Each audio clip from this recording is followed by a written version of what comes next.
Oh, hello everyone. Can I be heard? Let me know if I could be heard in chat. Gah. Again, apologize. I apologize. I've been discussing business with, like I said before. I'm in the process of maybe getting a new editor for the channel. So hopefully I will be able to produce more content for the channel. Okay, you can hear me. Cool. Also, Margot, I see that you're here. I saw you recently got to 1,000 subscribers, Margot. So congratulations, Margot. Hopefully, I could be like you when I grow up someday. I could have 1,000 subscribers just like you. But anyway, again, sorry to keep y'all waiting, but we're here. We're here to play some more Our Castle Walls. Again, we're here for Purple Season. Purple Season still continues. I wanted to stream yesterday, but I died. I literally had to spend all day recovering from Wednesday night because I was so tired. That's why there was no stream on Thursday. But we're here now on Friday, so this is going to be great. Now, I remember we last saw we had that very wonderful sequence of Ellie in the jungle with Yuri in a tiger print top and skirt. That was just lovely, Zero. So that was very cute. Now, let us continue with the story. The loud thud coming from the closet snaps me with my story-esque quivery. Looking to my left, I get a glimpse of Natsuki lying on her back in the closet, which does make me a bit concerned. But my attention is then overpowered by my sense of balance being suddenly thrown off by almost dropping JQilin's book. Looking to my right, JQilin has completely let go of his side of the book as he's covering his ears and has his head down on our desk.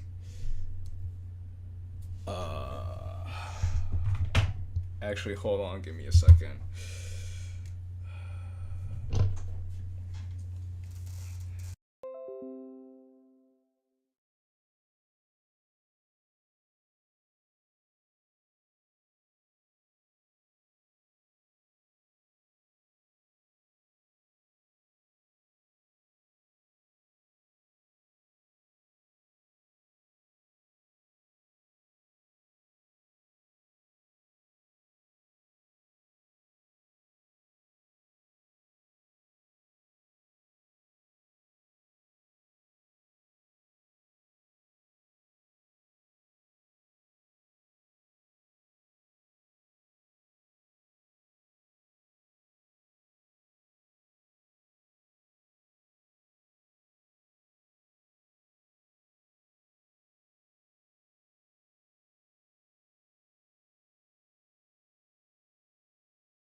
Let me just make it that.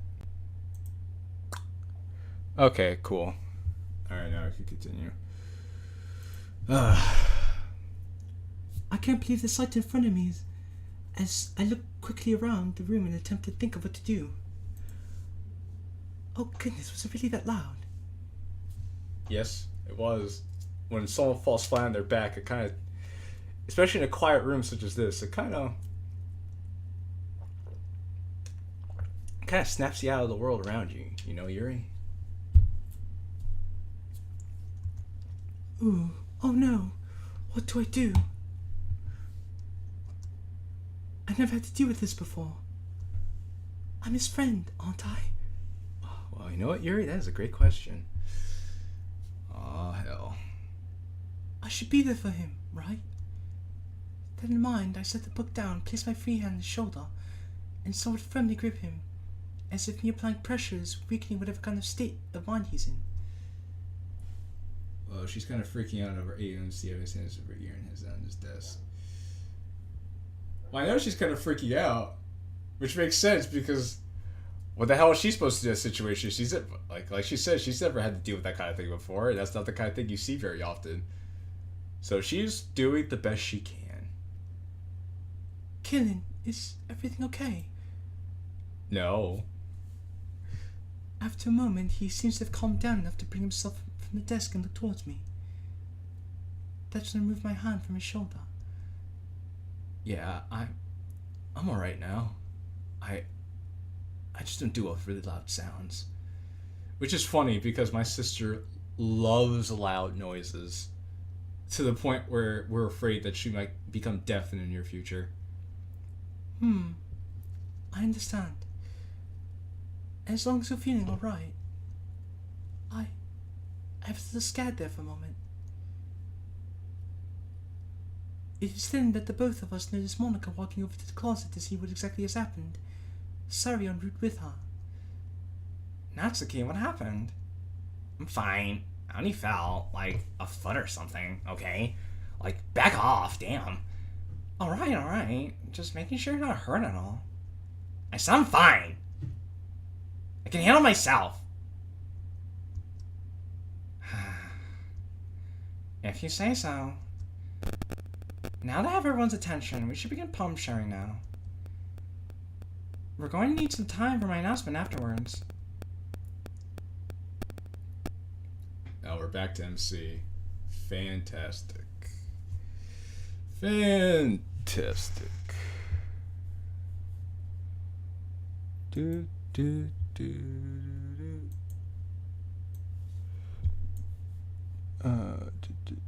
Alright. Now that all my senses have returned to normal, I should prepare myself for poem reading today. But something else comes to mind. You enjoying yourself tonight? I'm doing alright, Fit. I hope you're enjoying yourself tonight, too. Hey, Yuri, what about our teacups? Oh, I was wondering how the music went. Hold on. Ah, there we go. All's right with the world. Oh, hello, Big Yoshi. I'm watching you stream, of course, Sam. Oh, I'm happy to hear that. Oh, yes, those. I'll take care of everything when I get a free moment today. Alright, good. Let me know if you need a hand with anything.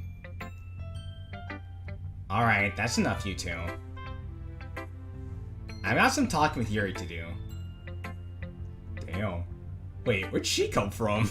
Natsuki just came in to steal your girl, MC. What you gonna do? Oh. I guess Natsuki wants to get Yuri out of the way first. Maybe she wants to talk about what happened yesterday or something. Fair enough. I didn't stand up from my seat and walk over to grab my backpack from the ground. I'll see you two at a later time. Yuri waves at me while I take my leave, which makes me smile a little bit.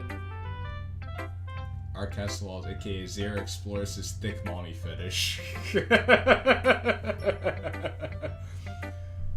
Oh, Zero, what do you have to say to that? What do you have to say to that? Now comes the question. Who should I see first? I think I'll be more comfortable talking with Sayori first. We had a decent time today, so sharing poems with her sounds pretty enjoyable. They're perfectly right. All Fit.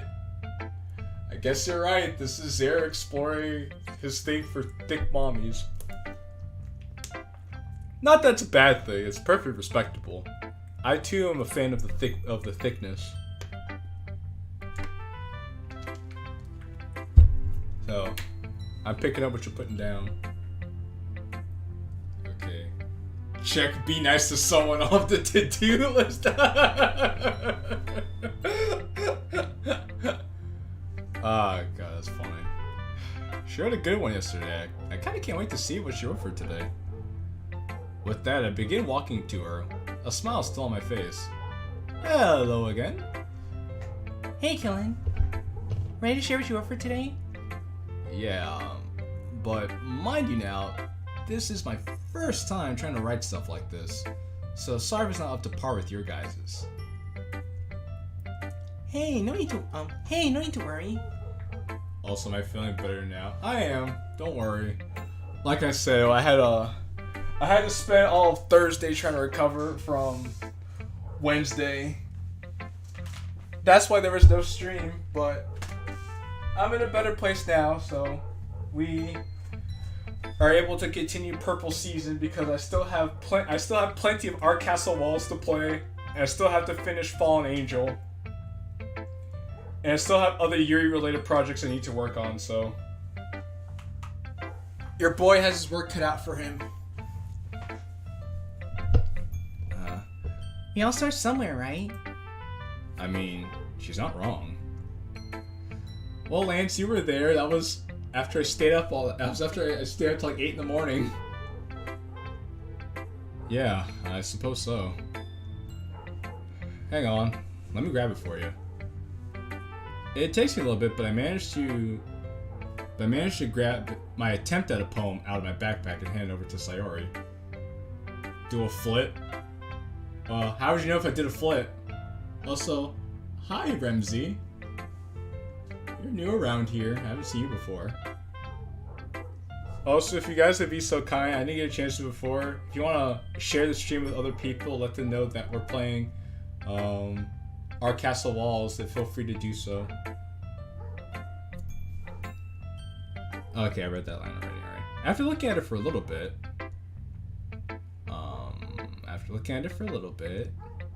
she puts on a very shocked face. We'd hear if you did. We turn on your camera. Alright, Storm Boss, you're funny. Wow! You pay less attention than I do? What? After carefully taking my supposedly inexpensive poem away from her, I take a closer look at it, only to find I gave her my my electricity bill instead of my poem. Electricity.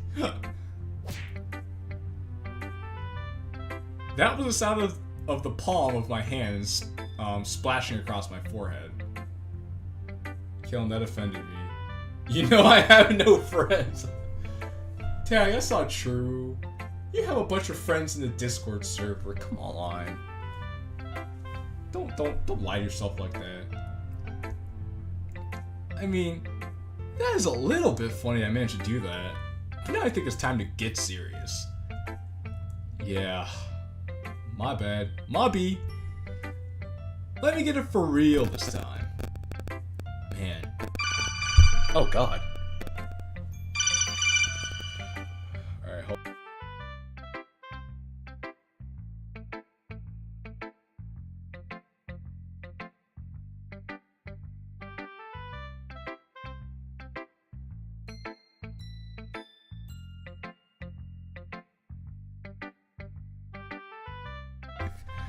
Oh, sorry about that. That was my mother calling to tell me hi. Man, really say a bunch of friends in the Discord service if that would somehow make him feel better. I mean, hey, it's better than nothing. Okay? God. Hey, maybe I should do what Yuri does with her bag to mine so I could be more organized. Searching through my bag a bit more carefully this time, I hand her the correct piece of paper and she starts to read. Okay, she's staring at us. About a minute or so, she hands it back to me. Okay, not bad for your first time. I could tell you were trying to put emotions into your work. It's rather nice. In all honesty, I think it'd be a good idea to write down how I felt about what happened at the lake last night. Well, thanks. All I have to say is that the format and wordplay needs some fixing up. Take a look at mine, for example. I bet you it's a stupid, I want breakfast poem. Her smile slowly starts fading away as she hands me hers to read. Oh, it's bottles. Okay, it wasn't the breakfast one, it's bottles this time. Still, I was like, I guarantee it was gonna be one of the basic poems from the base game. So yeah, pop off my scalp with cookie jar, a little bottle of sunshine, no time to waste. Balls started to make amends. Down comes the ball to save the day. Happy thoughts, happy thoughts, happy thoughts, and shards all over the floor. It's supposed to be for my friends. All I hear is echo, echo, echo, echo, echo inside my head. Good lord. That took quite the turn. Hey, Sayori? Do you have crippling depression?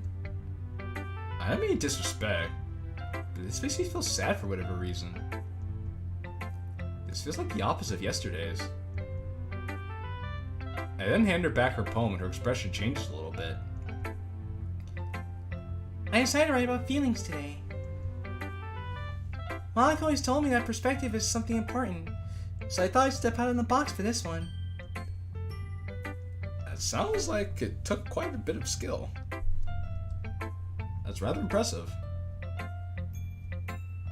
It was a little tricky, trying to write outside my comfort zone, but I think I did pretty well. Perspective, though. Yeah, I've been told about writing about many different things really shows off your age. It's easier for me to write about happy things, so writing about sad things was quite the challenge. I see that. Well, you definitely made me feel things, so I'd say you've done well. Thanks, Dylan. Is there a word for both happy and sad? Bittersweet. I swear there is. Don't look at me, I'm not the guy for words. I'm bad at words. Bittersweet? Yeah, that's it. I'll try writing about that sometime. You'll have to show me sometime. I'll be willing to read. Okie dokie. Okie dokie. Oh, Zara, you card. You card, Mr. Zara. I see. I'm picking up what you're putting down. By the way, if you ever need help with poems and such, I'm sure Yuri would be a big help. She's super smart, you know. I can't help but blush at Sarah mentioning her name, and also bring my left hand to the back of my head. She really is. God, that Yuri, she's so smart, she's so pretty, she's so tall, she has great posture, she loves to read. Yuri's also great at grammar. Yuri's just great at everything. What can't Yuri also gonna play the harp? What can't Yuri do? I bet Yuri can also fly. Zero was the best. I miss him. Should I go back to watch her again? I mean, I already played her on my channel, so you can check that out. Our castle also just Yuri's self-insert fanfic.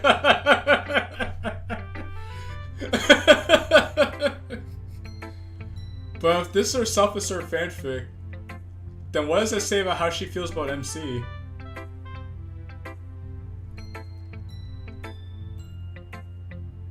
She helped me understand what I was talking about with Monica today. Also, I mean, if you want to watch Zero, then you could go ahead. Well, that's good. She's a really good friend, isn't she? I don't respond back. Well, if by Zero you mean Afro Zero, he hasn't been doing as much DDLC content anymore. But I would say sure, why not? I mean, Zero's a solid guy. Instead, my blush becomes even more apparent. I really wish it didn't right now. I knew you two would like each other. Now I can't help but bury my head in my hands for a bit. Dude's like, for fuck's sake, Sayori, don't put me on the spot like this. Oh my lord, I'm just trying to live. Of all the people that make me feel uncomfortable in this school, I didn't expect it to be her. Alright, I'll stop bugging you. Thanks. I think I'm gonna go talk to her now. Bye. Bye. I'm gonna go see Monica. Smiling at her, I turn around to check out what's happening. Mainly between Natsuki and Yuri. Uh-oh. I didn't hear any shouting or anything when I was talking to Sayori, so that's a good sign. Like I said, I think I want to share with Yuri next. I can't wait to see what she wrote for today. Maybe I'll get to Hey, Earth the dummy. What? Hey! Don't scare me like that. How the table's a table. I can't help it if you make it too easy. Ugh. Why does she have to be right? I don't know AUMC. Ask Mr. Zero. Alright, cut it out now. Let's see what you wrote for today. Removing my hand from my forehead, I look down to my poem in my other hand and give it to her.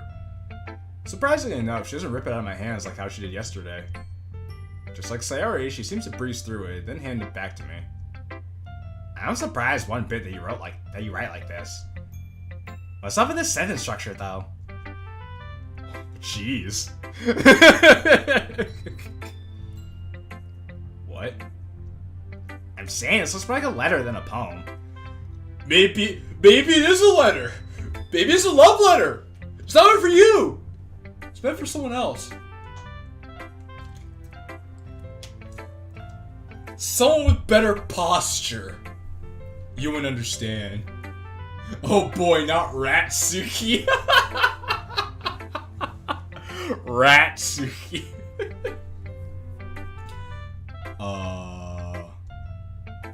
Well, this is my first time and all. Oh boy, I can tell. I couldn't think of what AUMC's poems for day 3 and 4 should be. It's okay, Mr. Zero. Thinking of poems isn't easy. That's why people don't include them in DDLC mods anymore. Natsuki would know about love letters, what love letters are. Or love, damn tag. Hitting her where it hurts. Hang on, let me show you how a real pro does it. Did she say something about being a pro yesterday? Whatever. Make Natsuki not a bitch in mods challenge literally impossible. Actually, we'll send reality before that. Well, Fit, who are we to judge? Look at what we did to Natsuki in our mod. Who are we to judge? Whatever. Amy likes spiders. You know what I heard about Amy? She likes spiders. Iggly, wrinkly, ugly, hairy spiders. That's why I'm not friends with her. She's a cute singing voice. I hurt my leg. She likes spiders. She's gross, a lot of friends. She has a lot of friends. I have no friends. Whoever friends with her like spiders. That's why I'm not friends with her. As bad as she has hobbies, she keeps it private. As everyone, it's gross. She's gross. Roll's better off without spiders. And I'm gonna tell everyone because fuck spiders. We're spider phobes around here. Why is she writing about one of the girls in her school? Oh! Good to know Amy exists in this universe, Mr. Zera. I fucking love Amy. Maybe it's a good thing I never talked to Amy if Natsuki has this much to say about her. I must have ascended reality like twice by now then. Oh, actually, you know, I have this a good point because in Presents and Poems, she wasn't a bitch. And in The Literature Must Be Dying, she wasn't a bitch. So, I like that. Well done. I see what you're trying to say now. I told you. But why'd you write about spiders if you don't like them so much? And what's with the I'm gonna tell everyone? A little thing called symbolism? What? You know what, Dash, if you're out there watching this, Dash, this is you right now. You are Natsuki.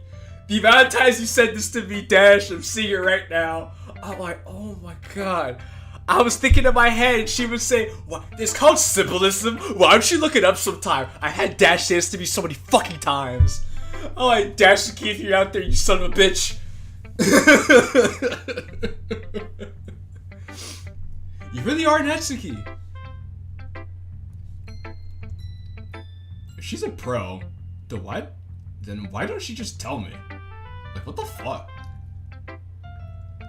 I've seen how weird you can get. I'm sure you have an unusual hobby or two. Not giving your characters any personality is the solution. Come on, Fit. If you remove the inner bitch in Natsuki, she'd be a different person, though she'd also be more likable. You know, if you No, I don't know, because that's kind of tricky. I've seen one time where they've done that. In Keeper of Reality, they took the inner bitch out of Natsuki. And Natsuki was actually really cool. I mean, Natsuki's also thick as hell in that monster. She also had that going for herself. But in addition to being thick as hell, she was also very cool. So it could be done, it just depends on the execution. Here goes Finn trying to gaslight innocent people again. Yeah, a few. Like reading manga. Wait, shoot. That doesn't make you look good. I'm never gonna ask. Anyway, doesn't it feel bad to have someone treat you differently all because of you like something that other people find weird? Yeah. How do you know that? Because it happens to her. Bro, what the fuck? How do I know that? I live it. You mentioned earlier today that I'm the only girl you know that reads manga. You see what I'm trying to get at? No. Not really. He's like, not really. We can talk about this later, you big baka. I'm gonna see what Monika's doing. She takes her poem from my hand and walks off to where Sayori and Monika are. She never did bring up the whole I'm gonna tell everyone part. Oh well, I'm sure it's not that important. Oh, look at this CG again. Looking around the room once again, my eyes land on Yuri, still sitting at her desk, who seems to have taken care of our mess from earlier. I hope she can just put everything in her bag. Since Monika is busy and I've already seen Sayori, I know what I'm doing. I'm gonna go talk to the best girl in the room. I happily approach Yuri. Hello again. Ah, hello again. Ready to share what you wrote for today? Sure. Just give me a moment. Oh, okay, sure. I take this moment to grab a chair close to me and place it in the same spot as last time, so I'm facing Yuri again. I really hope she doesn't mind. Also gives me a great excuse to use this other CG, this other background I have. Okay, here's what I got. I hand her my poem. Unlike Sayori Natsuki, she takes her time to examine it, her face changing expressions every now and then. She then hands mine back to me. Kilin, if I may ask, is this your first time trying to write a poem? I'll admit, it is. I figured as much. Ooh. I didn't mean to put it that way. Well, too bad, Yuri, you did put it that way. And I feel very fucking offended right now. God. Sorry. Oh. Hey, Finn. Welcome. Glad you could be here, bud. That's one thing I like about Yuri. At least she's polite and means well. Hey, it's alright. I'm not upset. Are you sure? Promise. Should I make her to further proof that's alright? No, that would be weird. No, that might be weird. God. Yeah, I started feeling like I wrote this mod because I know what the characters are gonna say next. Very well then. I was able to pick up on some emotions that were shown throughout. While the wordplay was decent, the structure of everything was, well, mediocre. It needs to be changed up, right? Essentially. Sayori Natsuki told me something similar. Maybe I can see yours to see how it's really done. Wow, suck it up to Yuri, I see. The other was like, well, let me show you how to do it. And you're like, okay. And you're like, alright, fine, I guess this is cool, but I don't really get anything from it. And now you're like, oh, Yuri, you're so cool. Let me see how it should really be done. This fucking guy. Oh, of course. Of course. I was a little more daring with this one. Let me guess.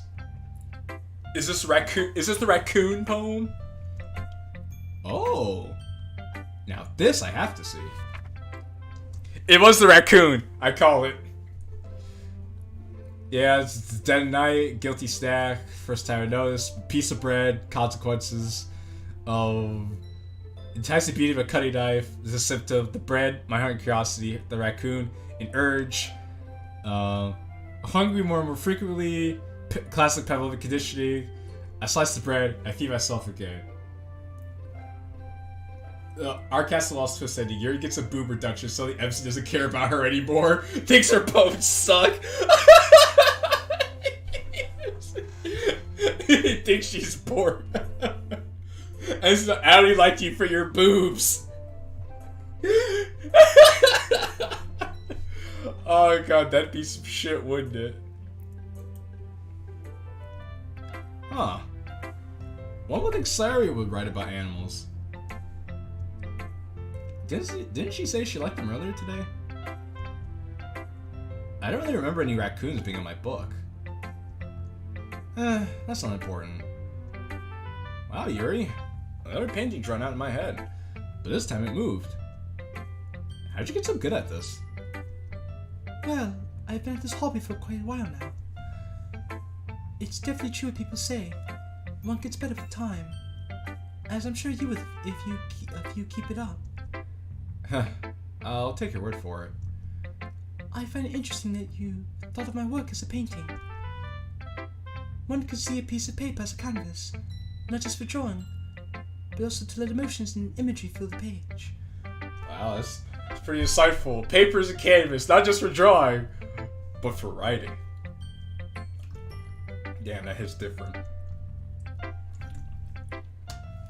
Looks around for Monica. Hey Monica, I love you now. Now show me your posture. Who has the next best posture in the club? Monica.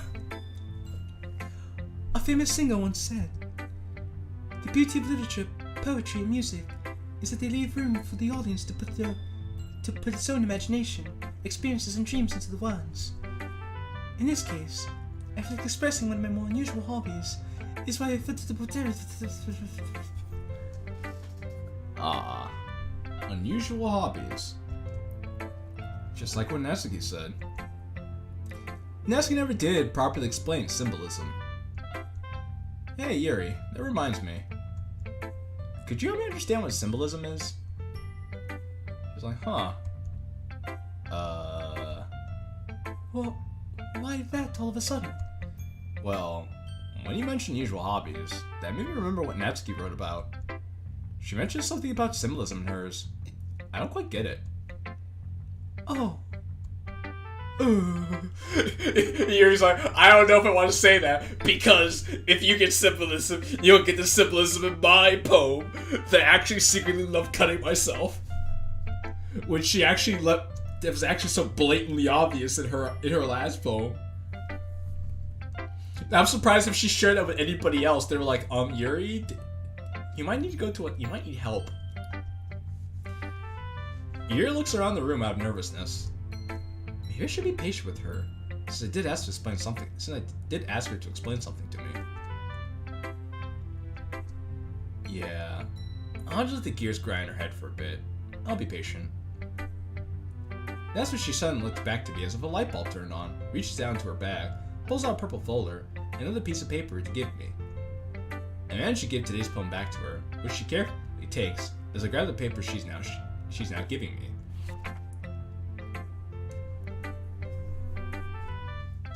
Okay, it's the same poem as before, but also I like the fact that there's a little rip in the corner here. That's pretty cool. It shows that that adds character. I like that. That one little thing adds a lot of character. It's yesterday's poem. But why this? Because she's going to use it to explain to you. Okay, I think I'm ready to explain. I nod her, my non-verbal way of telling her I'm ready. Yuri seems to relax for a bit for whatever reason.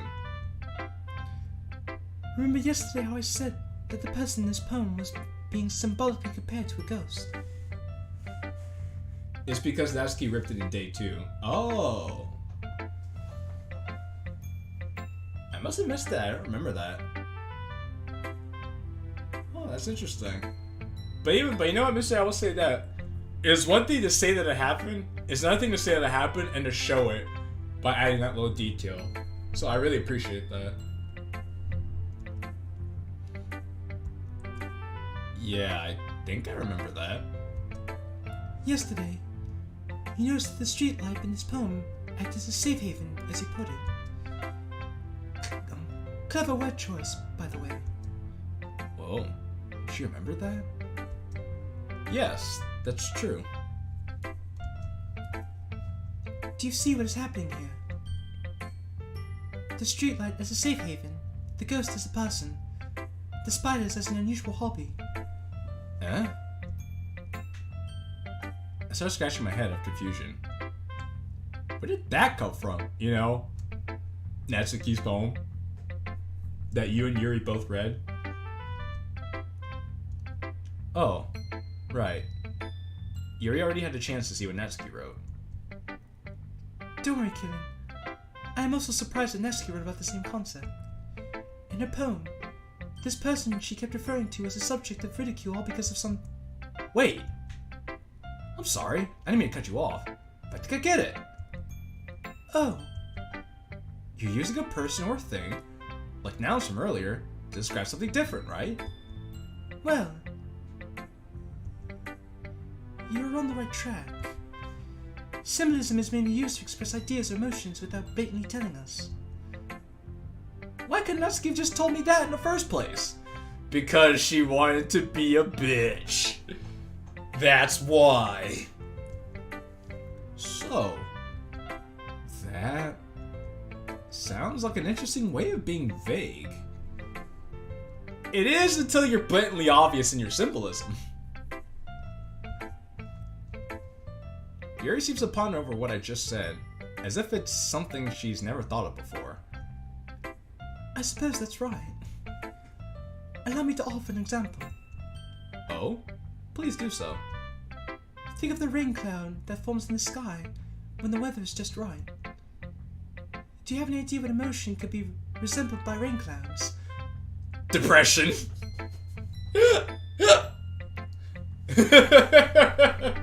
I know somebody who knows a thing or two about dealing with rain clouds. In fact, I know a whole mod that deals with rain clouds. Usually when it's raining outside, I become nervous and oftentimes feel restricted on what could be done. It's even worse when it's accompanied by thunder and lightning. God, I don't want to think about that right now. Rain makes me feel apprehensive. Yuri looks at me like I said something wrong.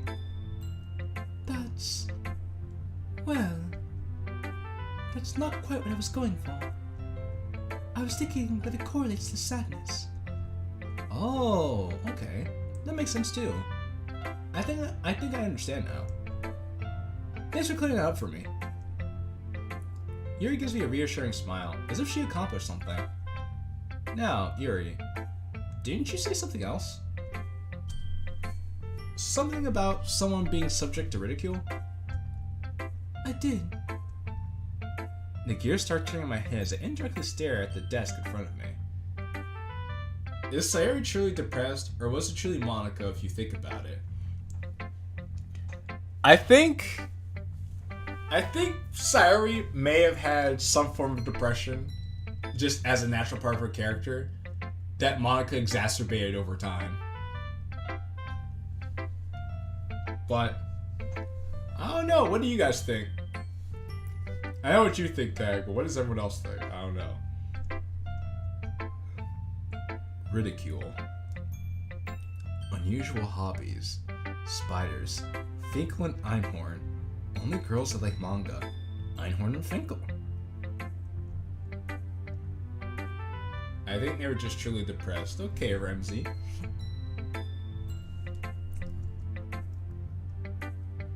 Is she really trying to say that the spiders are her manga? After hearing what I just said, I never thought I'd say something so stupid in my life. There's a very good chance that's true, but I can't say for certain. Probably naturally the brush just both of the shoe a lot like that. Yeah, I agree, Lance. That's where I'm at. Well, I'm not gonna judge her about that. You said yourself you wrote about an unusual hobby too, right? Yes. Sometimes it helps to put my mind at ease to write about them. Just have to keep to myself about them.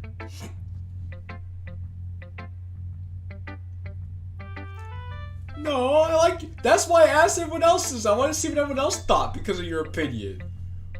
I know you're just joking, but still, I'm like, your opinion was cool, so I wanted to start up a conversation about it.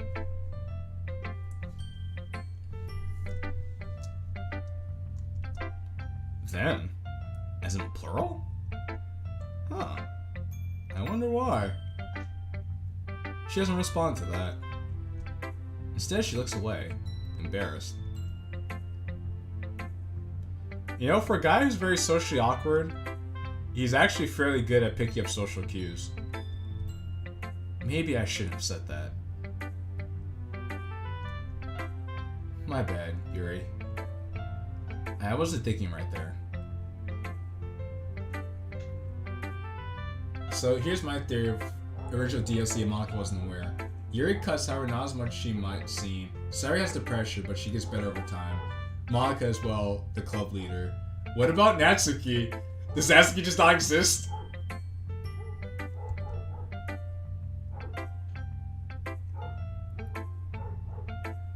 Natsuki has an abused dad who abused Natsuki, but not as much though. Okay. So everyone has the same problem, it's not as bad. It's just not as bad. Okay. No, it's fine. Don't you have anything like that? Yeah, I suppose so. There are some things from my childhood I still like to keep up with to this day. I don't really talk about them, though. I found the hard way that talking mainly about esoteric things only makes people think differently of you, and not want to be around you. But when you find someone who shares interest in such topics, it feels like you've struck gold. So you've experienced it too? Of course I have. I'm autistic. People make fun of me for being autistic. You're not alone in that regard, Qilin. When I was younger, reading was my main hobby, but nobody had as great of an interest in reading as I did, which means I wasn't able to have many conversations about it. No, Yuri, that's great and all, but who cares? I was replaying Hearts Plum Panic Fall on Twitch, but I'm still here in case anyone's wondering why I'm not chatting as much at the moment.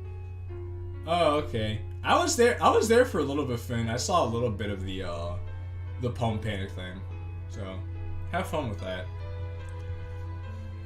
Again, with the feeling of being trapped in a cage, despite all my rage, is what it felt like sometimes.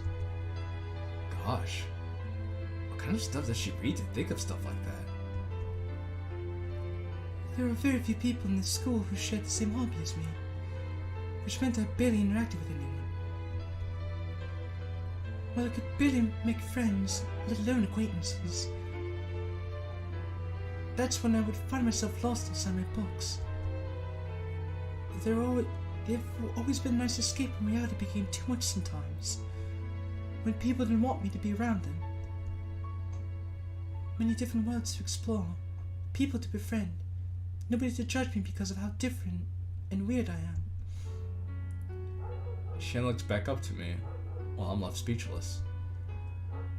It wasn't until I joined this club last year that I was able to interact with people more, and share one of my hobbies with others. Just like you said earlier, it feels like I've struck gold. Monica, Sayori, Natsuki, they've always been people I could talk to if I ever needed to. But nobody has ever went out of their way to make me feel included, to want to be actual friends with, like you have. Knowing that we share so much in common makes it that much more pleasant. I can't help but feel proud of myself after hearing her say that. It's as if it's an accomplishment to me or something.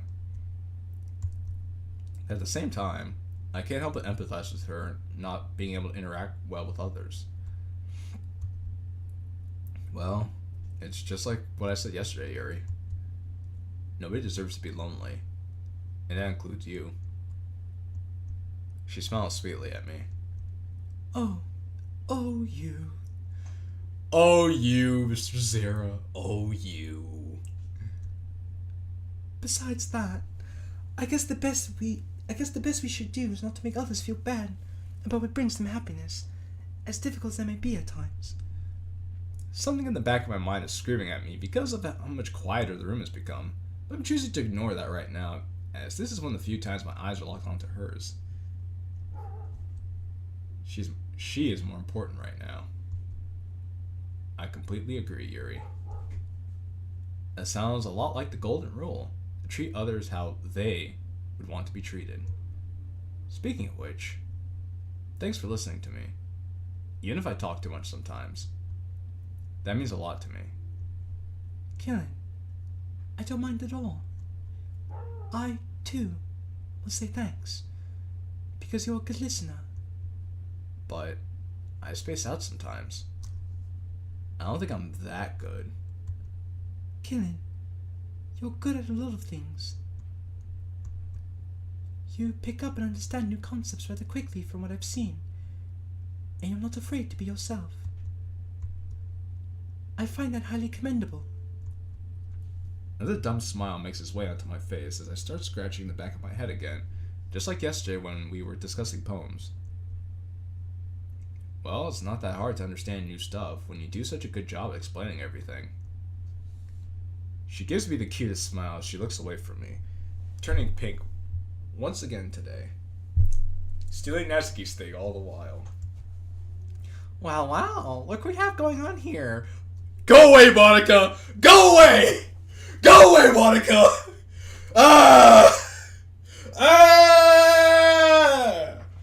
Be gone with you, devil!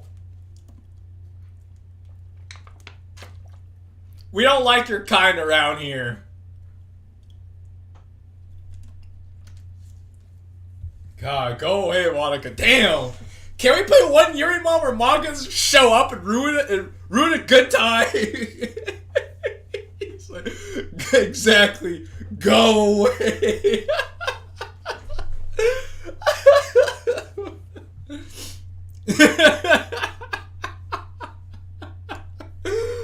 Oh god. Both Yuri and I quickly look over and become shocked, nearly falling out of my seat to see Monica standing right by us. What? I shudder at the thought of how long Monica's been listening to us. Yeah, why does Monica always appear at the worst time? I don't know, Lance. Monica's just a bad hat. Monica just has great timing. I think it's enough. That's enough character development for one day.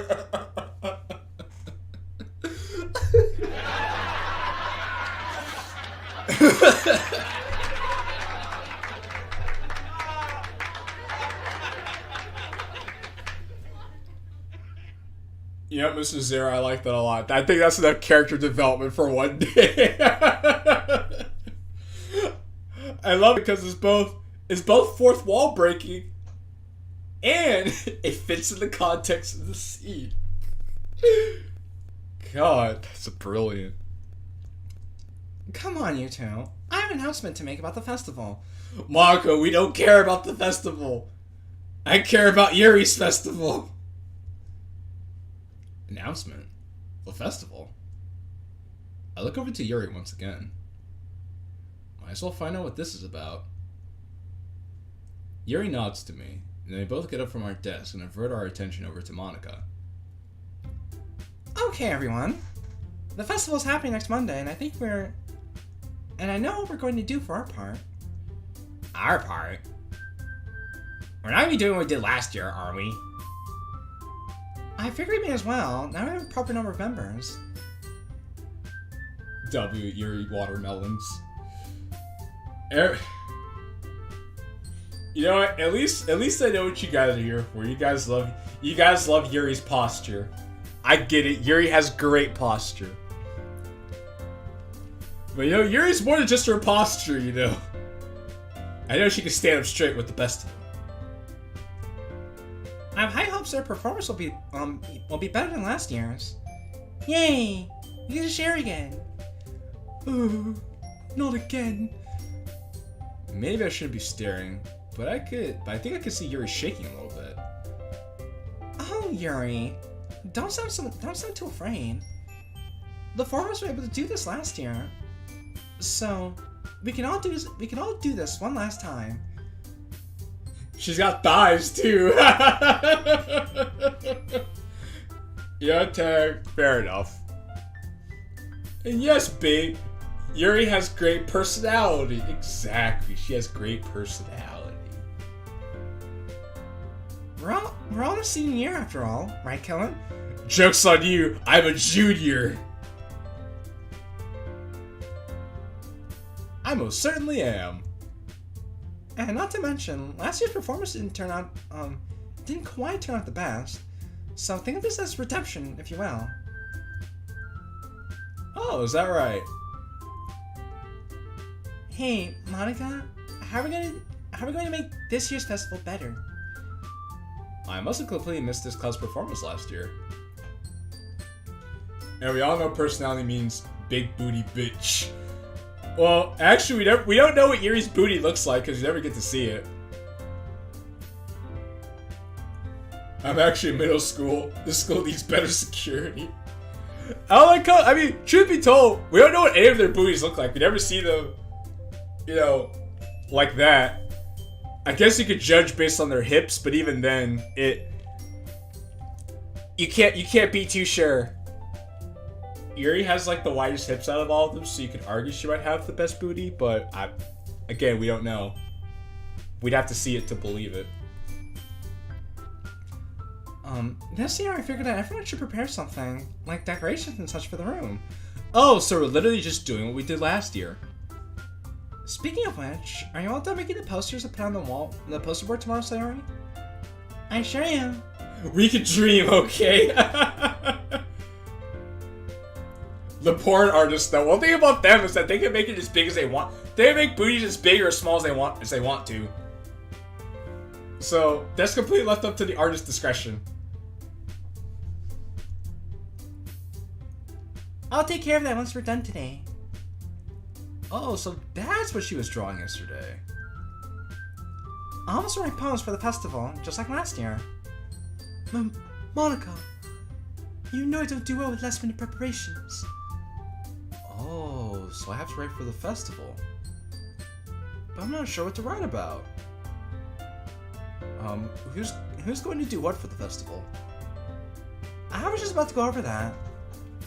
Since the meeting for today is pretty much over, I figured that all of us should think about what we could do to pitch it on Monday. And I'll make decisions tomorrow about what should be done. Artist, reality can be whatever I want. Pretty much.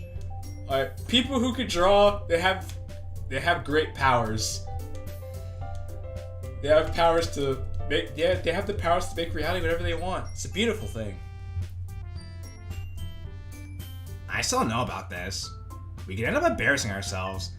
I don't know, did you embarrass yourselves last year? Can't be that bad.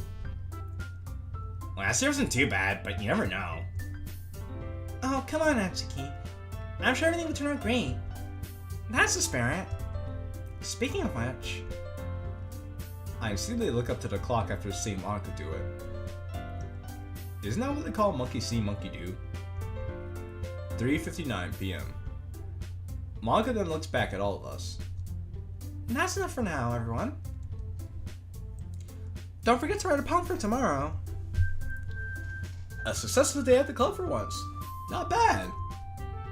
Having everything ready to go, I feel like I should see Natsuki. Before I leave and let her know what Yuri told me. Looking around the room shows me that everyone else is also preparing to leave. Time to head to the closet real quick. I'm feeling a little bit happy about mine and Yuri's accomplishments today. Hey, Natsuki. Got a moment? Maybe. What is it? Just wanted to say that you don't have to explain what symbolism is to me anymore. You already did a good job at that. Monk see, monk do. Good for you. Now leave me alone. Damn, alright. I'm going home. With another word, she walks away from me and gets out of the club room. Any happiness I was previously feeling is now replaced with an uncomfortable feeling. Like there's something wrong and out of place. Why do I even bother?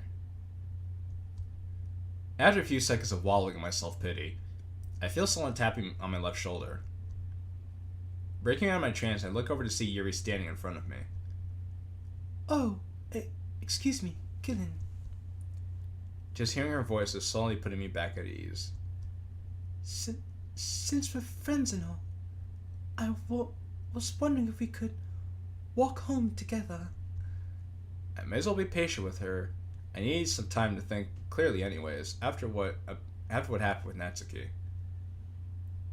You're going home? No, really? I thought you lived in the fucking closet. Also, I knew she was gonna say, do you think we could walk home together? Since we're friends and all. You know, I'm like, yeah, since we're good friends and all. You wanna just walk home together? You know, like friends do? Okay, Yuri, I'm picking up what you're putting down. I can dig it, as the kids would say. That will make me feel much better. Yes, I would really like to. That would make me happy.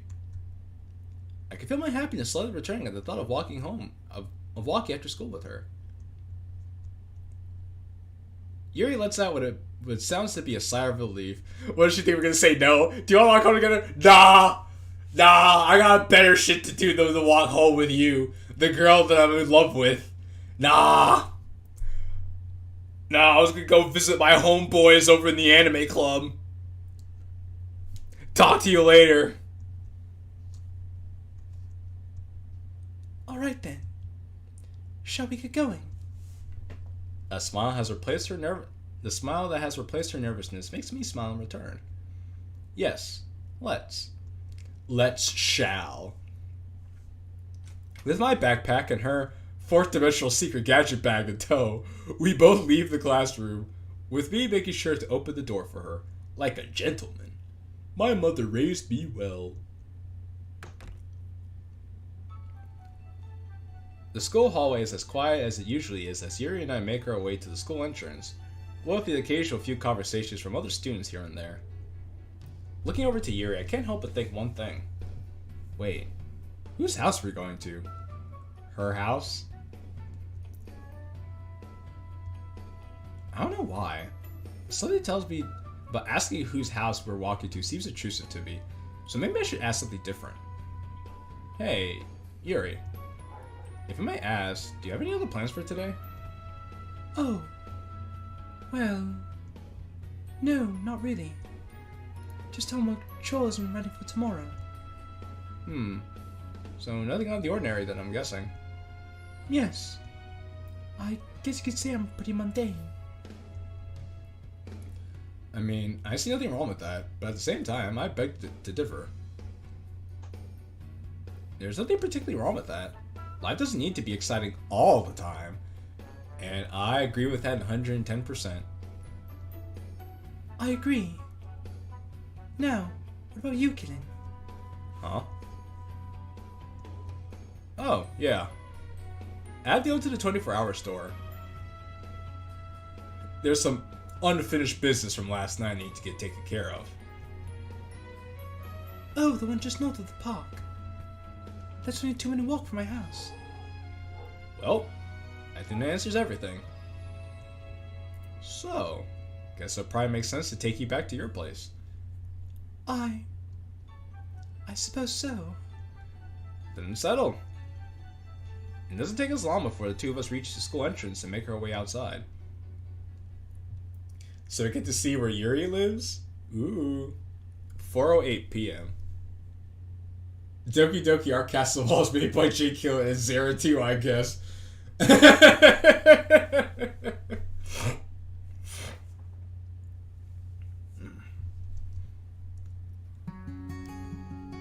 It's considerably warmer outside compared to yesterday, and the breeze is calm. It's almost time for the sun to set, but it doesn't bother me one bit. Wait, so I shouldn't rob a bank because I'm bored? Well, there are better things you could do with your time than rob at a bank. And things that end in considerably less jail time. I look around the school courtyard shows various students scattered about, along with couples every now and then. I don't usually become jealous of such interactions, mainly because I don't view myself worthy of such admiration. Yeah, go rob. Well, actually, if you need to rob banks, just play Payday 2. That'll get that out of your system real quick. I'm certain I'll meet my storybook hero sometime in the future. Well, Yuri, you already have. I'm right here, Yuri. Your storybook heroes are right here. Besides, those are most of my concerns right now. I still have school and other issues to deal with. I also hope I don't get any unnecessary attention tomorrow, all because I'm walking out of school with a boy. After some time when I walk home with my mind still stuck on what I saw in the school courtyard, an indescribable weird feeling that resides just below my heart washes over me. I remember what Natsuki said to me yesterday on the walk home with her. Unusual choice of words. I then look over to Kilin, who's essentially keeping to himself. And flashbacks of lunch strike me. My embarrassing maneuver would lead you through any unrequited display of affection.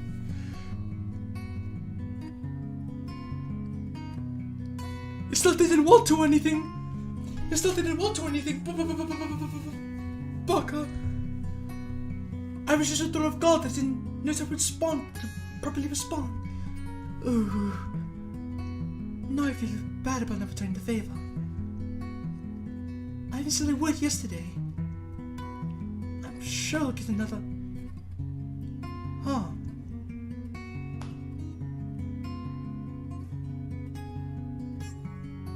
Looking over to Kilin once more shows a big smile on his face, and he's clapping to himself for whatever reason. Yuri probably owns all banks in existence, knowing her and her family's wealthy asses. So is this 1 year after OG DLC? This is 1 year after the original DDLC. The MC of base DLC is in a different club, and this is a different MC. I bet it's a good reason.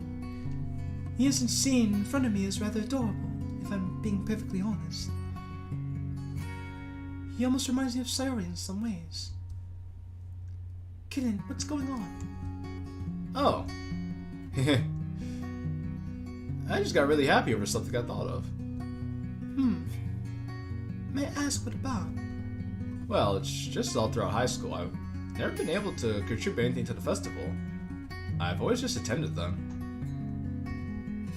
Now that I'm in a club and all, and the 5 of us are going to put on something to take part in the festival, I feel more important than years before.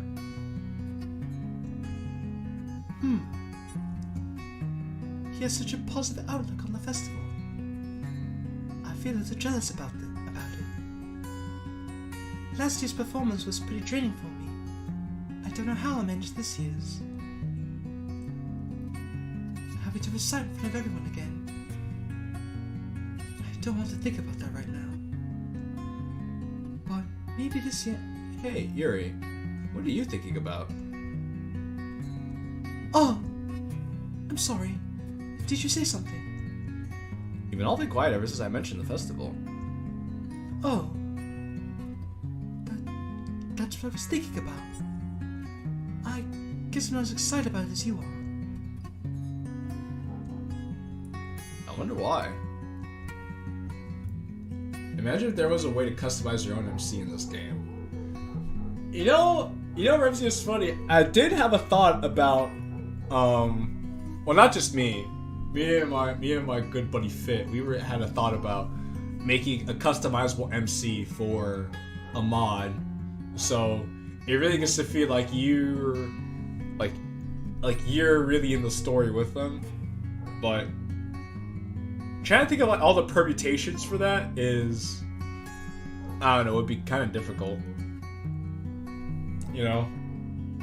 But it'd be cool if someone could implement that, really. If I may ask, how did the festival turn out last year?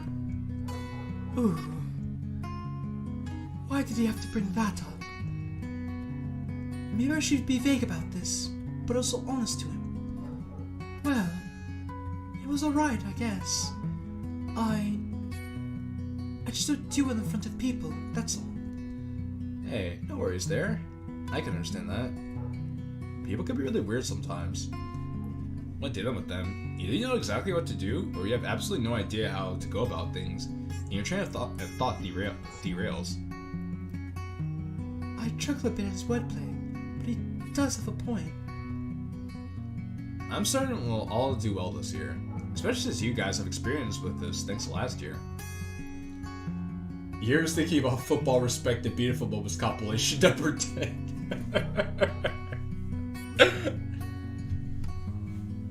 Actually, you're thinking about Thierry Henry.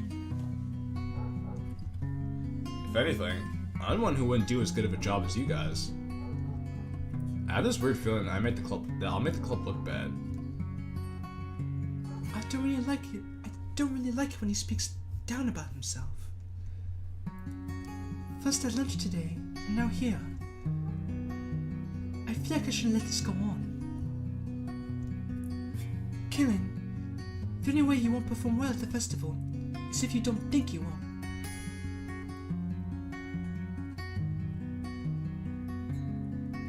Okay. I honestly saw Afro Zero. Well, you're not the first person to tell me that, but it's not my goal.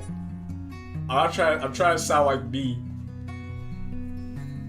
I mean, if he does suck at a server, I guess I can't help that. Don't be so hard on yourself. Are you watching USFL tomorrow?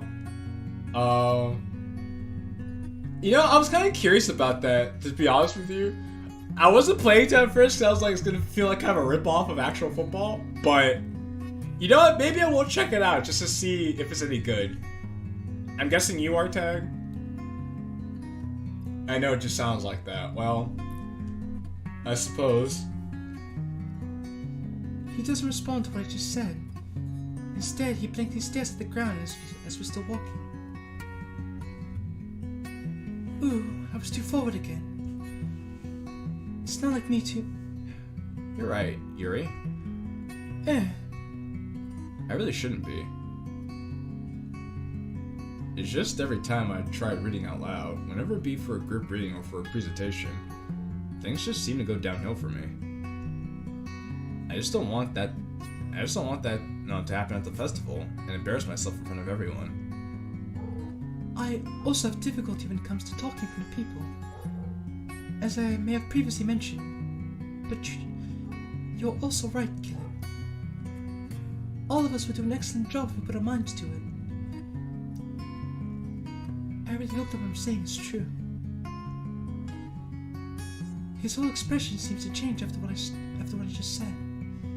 Yeah, just novelty, because the revival of old league that uploaded, plus I enjoy watching sloppy football at times. That's fair, it's for the LOLs. Yeah, I probably will check it out just to see. I'm curious. That's right. Let's make this year the best festival ever. I can't help but smile at his optimism. It's rather endearing. I find it a bit hard to believe that he's friends with Sayori at all before joining the club. Well, he hasn't really been talking to people like that, you know? I would say it is what it is. The rest of the walk to my house is relatively quiet. Looking over at Kilin every now and then shows him with a very content look, and he's fidgeting with his hands quite often. Maybe that's just something he does, but at the same time, I don't know of anyone else who does that. That's what we built different, Yuri. We built different. That's what makes us us. Thoughts of earlier make their way back to me, as well as what happened post lunchtime. Oh, why do these thoughts keep bugging me? I don't know, because you decided to feed the man out of nowhere. Because that's something you do for your friends, right? You feed them. Maybe I should repay the favor today. Oh? How are you going to do that, Yuri? But at the same time, I'm not sure. Why can't I stop feeling this way?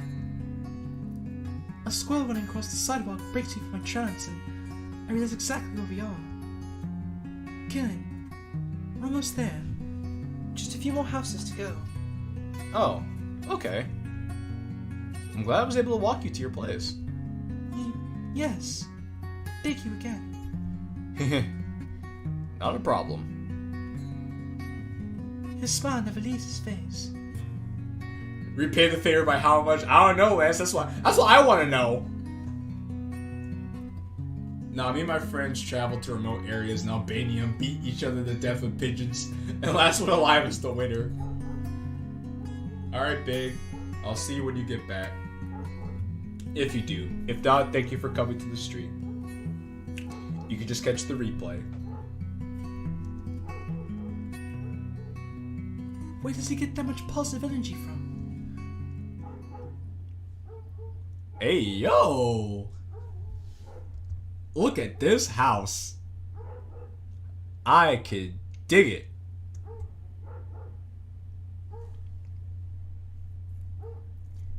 After another moment of walking, we arrive at my house. I reach into my bag to pull out my keys and unlock my front door. Before I step in my house, I turn around to face Killen, for what might be the last time today. Okay. Do I hug her back now because of how today turned out or not? Aw, you're gonna hug him? Aw. Hug him. Hug him. I'm still not sure. Thanks again for walking me home. It was a pleasure. There's a battle of wills going on inside me now. A part of me really wants to return the favor. Another part of me is desperately restricting all my movements. It was fun. I'd love to do it again sometime, but I gotta get going now. I'll see you tomorrow. After waving goodbye to me, he slowly turns around and proceeds to walk away from my house to wherever he said he needed to be today. I can't help but watch him walk away while a creeping feeling of regret makes its way into my emotions. Dig it, Yuri. Dig it, Yuri. I missed my chance. I had the opportunity, but I didn't take it. Hopefully tomorrow will be different. That's how it is. You always hope tomorrow will be different. But it never is. Anyways, 4:30 p.m. It would be funny, but I really wanted Yuri to hug me, but she didn't. Oh well. Leaving Yuri's house and telling her I'll see her later, I can't help but feel happiness afterwards. Why do I feel like he just looked like Yuri's child if she hugs him? Well, you know it's funny you say that, Remsey, because there is a picture of the two of them hugging each other. And I would say he does kind of look like Yuri's child. Is Yuri taller than MC? By like a couple inches. By like... She is, but not by much.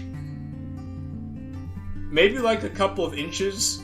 Or for those other people around the world, maybe about 6 to 7 centimeters.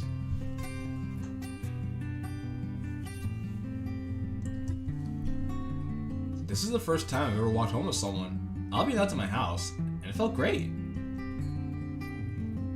I decided not to try hugging her again after seeing what happened right after lunchtime. So I thought it'd be best to respect her personal space. The MC in this mod is the same height as Sayori, who is a little bit shorter than, who's a little bit shorter than Yuri. So yeah, that makes sense. But also, that's good to know that Sayori and MC are the same height. I'm glad that's one thing my mom taught me when I was younger. Oh, hell no. MC getting posterized in a one-on-one is over for that man.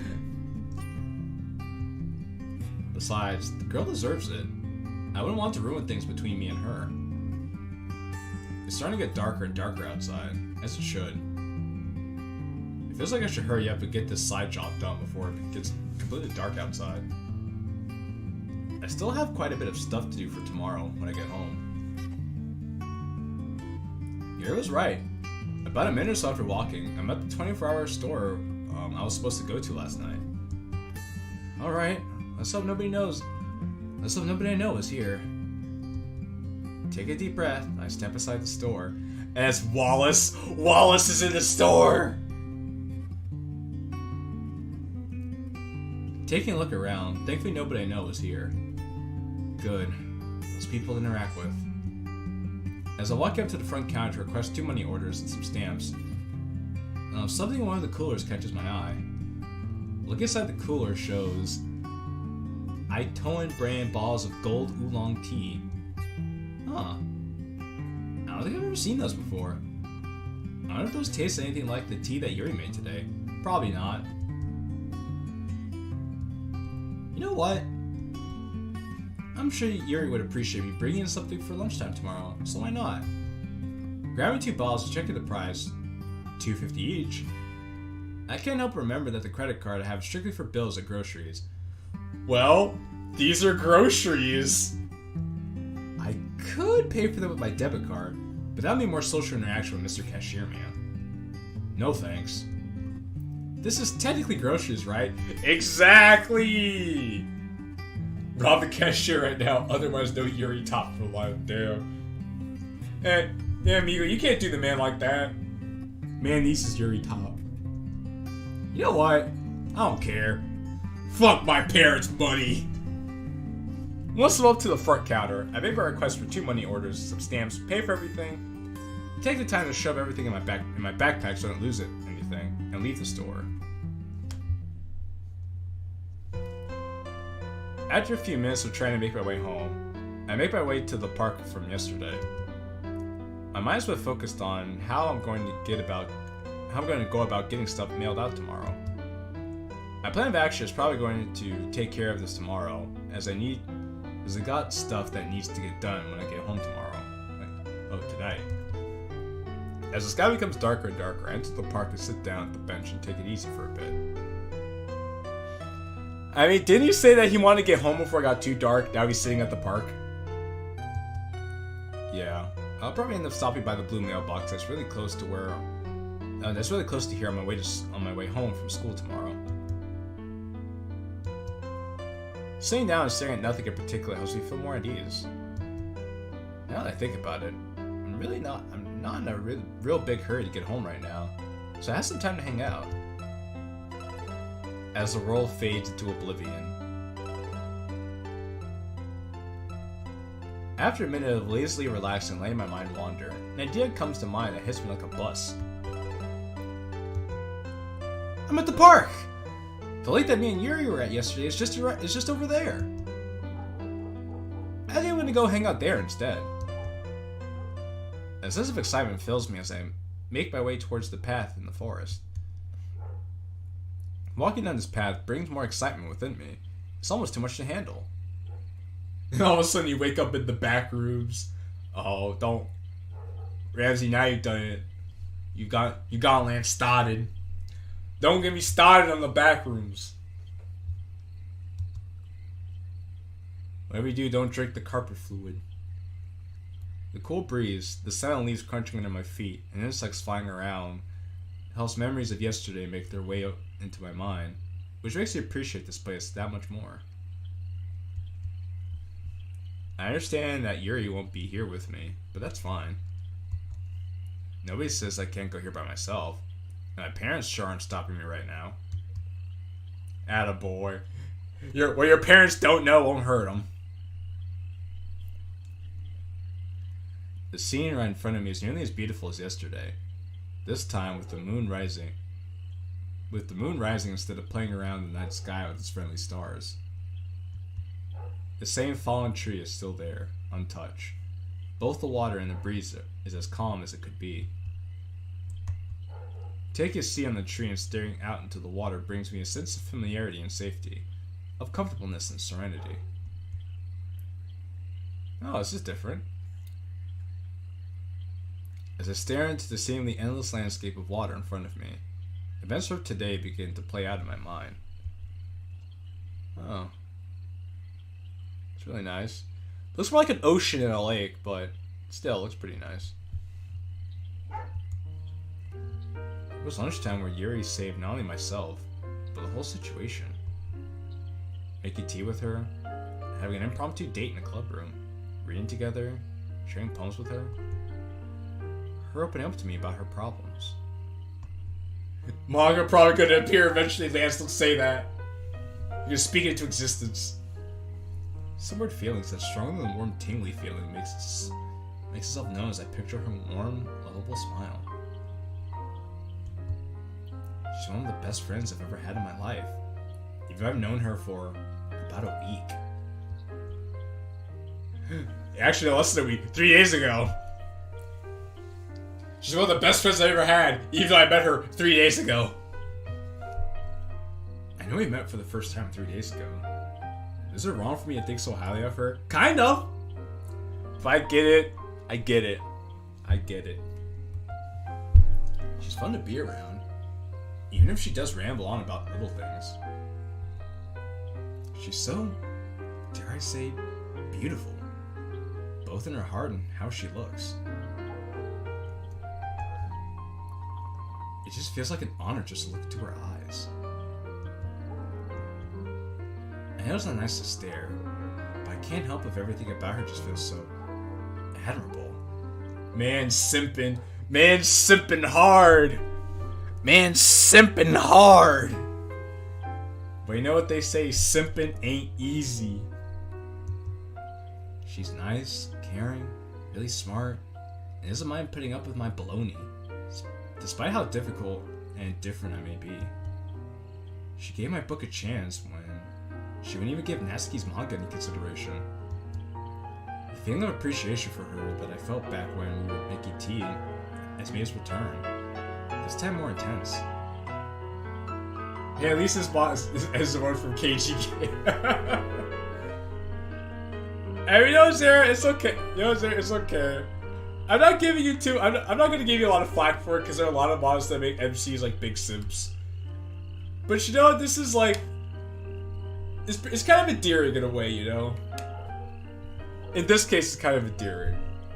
I'm still gonna point it out, but it's kind of endearing in this case. Plus, the music is really nice, so I'm gonna let it slide. I can't stop myself from feeling this way. I wonder what she feels about everything. What is this emotion that has such a sway over me? This song's from Final Fantasy VIII. Oh! Does someone say KGK? Also, good deal, Mr. J. This is from Final Fantasy VIII. Never played it, but I like it. Could this possibly be love? Is this love? Is this love? Is this love? Is this love that I'm feeling? Oh, I wanna know now. I don't know. Isn't it a bit early to be thinking about that? Bro, I kid you not, the KGK MC on day 3 was like, yes, Yuri is the one I love. And now, Mr. Zera, in day 3, this MC's like, Yuri, you know what?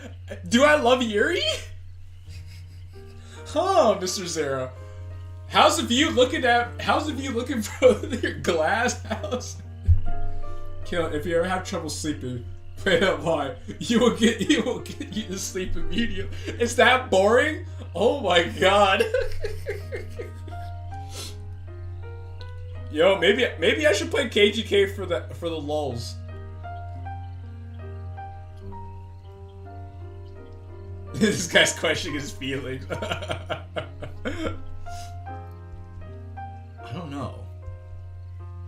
Besides, I can't force her to feel any certain way. All I could do is be myself towards her. I have to be genuine to her. She deserves it. I don't want her to feel lonely. Nobody deserves that. I then stand up from the tree and look directly at the moon, which is still rising.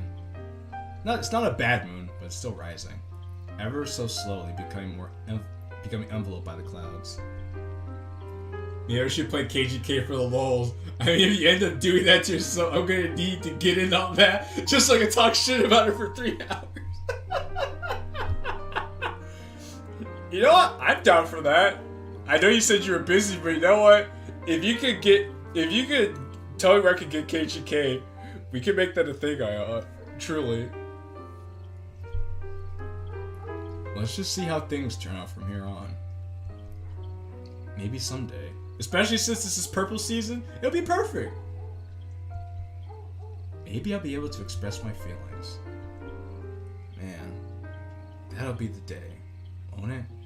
Who are you talking to? There is nobody there! Taking one last glance at the lake and taking this moment to breathe, I turn around and make my way to the path to begin my travels back home. As much as I wish I could stay at this spot for longer, there are important things that must be done before bedtime, like writing a poem for tomorrow. Bro, the writing of KGK is like if Act 1 Yuri was on crack cocaine and tried to write like Shakespeare, and I'm not exaggerating.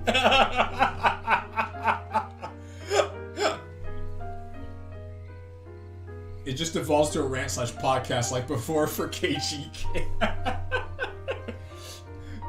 You know what? That could be funny. We have the second episode of the JQilin podcast right there when we play KGK. My first guest was T Faustin. My second guest is some guy named Dayan. It works. Speaking of which, didn't I write about feelings today?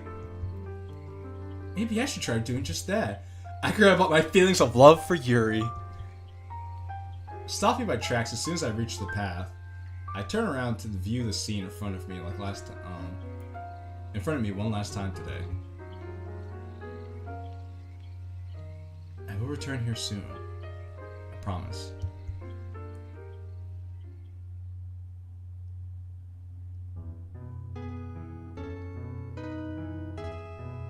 Chapter 4, Our Solemn Promise. Oh, this is nice. Friday, October 8th, 6:02 a.m., JQilin's house. Oh, so Mr. Z, I have a question. How many chapters are there in this, if you remember? Do a barrel roll! Actually, Mr. Zera, it's an aileron roll. It's an aileron roll, Mr. Zera. Insert spaceship sounds. Incoming enemy from my rear. Drop altitude. What the heck? Fox, look behind you. More spaceship sounds. Quit dinking around, Slippy. There are 14 chapters. Both endings have a day 15 and an epilogue. Oh, wow.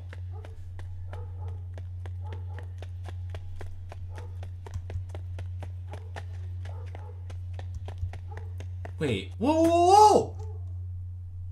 Ow.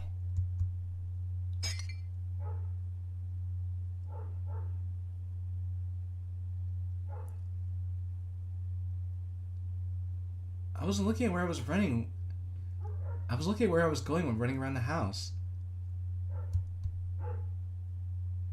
Mom's here vase with yellow lilies in it fell to the ground. Broken shards of dirt all over the floor. I can feel tears make their way to my eyes at the sight in front of me, and the seemingly endless number of reactions that will come out of my mom when she finds out about this. It was her favorite one too. She's gonna be really upset. Tears flowing down my face, I'm struck at a stalemate on what I could possibly do to avoid any possible retribution. I sunk down to the floor, head buried in both my arms, basically motionless. I don't know what to do. I don't... Killin, what's the matter? Every amount of fear in me has grown exponentially, and then spikes as soon as I feel something touch my shoulder, causing me to twitch a little bit. Killin, you're not hurt at all, are you? I can't muster a word, let alone look back at her, but I have enough energy to shake my head at her. Look at me. No, I don't want to. I can't bear to see what kind of face she has on. I don't want this to last any longer. Instead of doing what she says, I instead bring my head up, crawl up to her and hug her, placing my head on her shoulder and letting it all out. That's when I feel her fingers run through my hair. After a good number of seconds, I finally have the courage to speak up to her. Also being Jamaican. Also, Lyle says, Ava, like Purple Trouble's terrible. At least the PT, you can laugh at the absurdity. Well, having played Purple Troubles, I will admit there's some moments of PT that made me laugh. So, I suppose that's true. But if that's the case, I am downright curious about KGK, so. Mom, I'm sorry. I didn't mean to break it. My face in me retracts back into her shoulder. After a few seconds of pondering, my mom whispers into my ear. Killin, I'm a little upset over this. But I'm happy that you told me instead of hiding this from me. That's when she backs away for a little bit to kiss my forehead. How about we get this mess cleaned up together, Pleasantly surprised by my mom's words, I'm able to look at her once again. Okay. Breaking away from my mom's embrace, I follow her into the kitchen and grab a broom and dustpan and clean up this mess. Moments later, I'm helping my mom get all the debris removed from the ground. Since all this happened by accident, you're not gonna go half and half on buying a brand new one. Flowers as well, That's a huge chunk of my allowance. But this isn't as bad as I was expecting it to be. I can live with... What?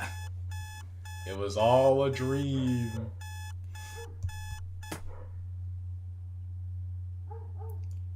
Shooting upward in my bed after such a dream, I can't help but...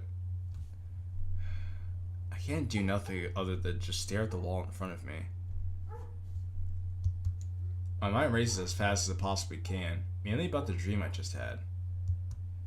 2 dreams in a row by my mom. But that was so long ago. Why did that show up in my dream? Why did that show up of all the dreams I could have had? It's no use! Dream logic is weird. Looking over my clock, it shows that it's 6:47 a.m.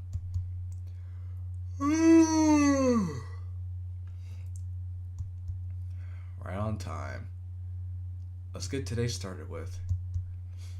Now that's when I slowly make my way out of bed and begin the usual routine.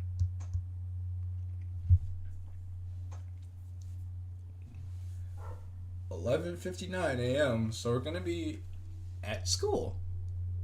I guess having lunch with Yuri. God, I really dislike earth science. At least it's not biology. It's a miracle I was able to pass that class last year. Oh, welcome back, Big. This class is now over, which means lunchtime with Yuri. I've been looking forward to this all day. I can't wait to see what she brought in this time. Not much after I left the lake yesterday, except for getting envelopes ready for the money order to mail money orders out, and writing a poem about the mysterious feelings that came to me at the lake. I'm feeling overall happiness as I'm walking over to my locker. Once I'm there, I open it, place my books from the last class in there, and shut it. The moment I turn around, one of the students in the school invades my vision. It's Wallace! fucking Wallace, this asshole. Before I can make out who it is, the vest of my school uniform is unexpectedly grabbed and my back is forced against my locker. He gets hit with the Left 4 Dead 2 frying pan once again.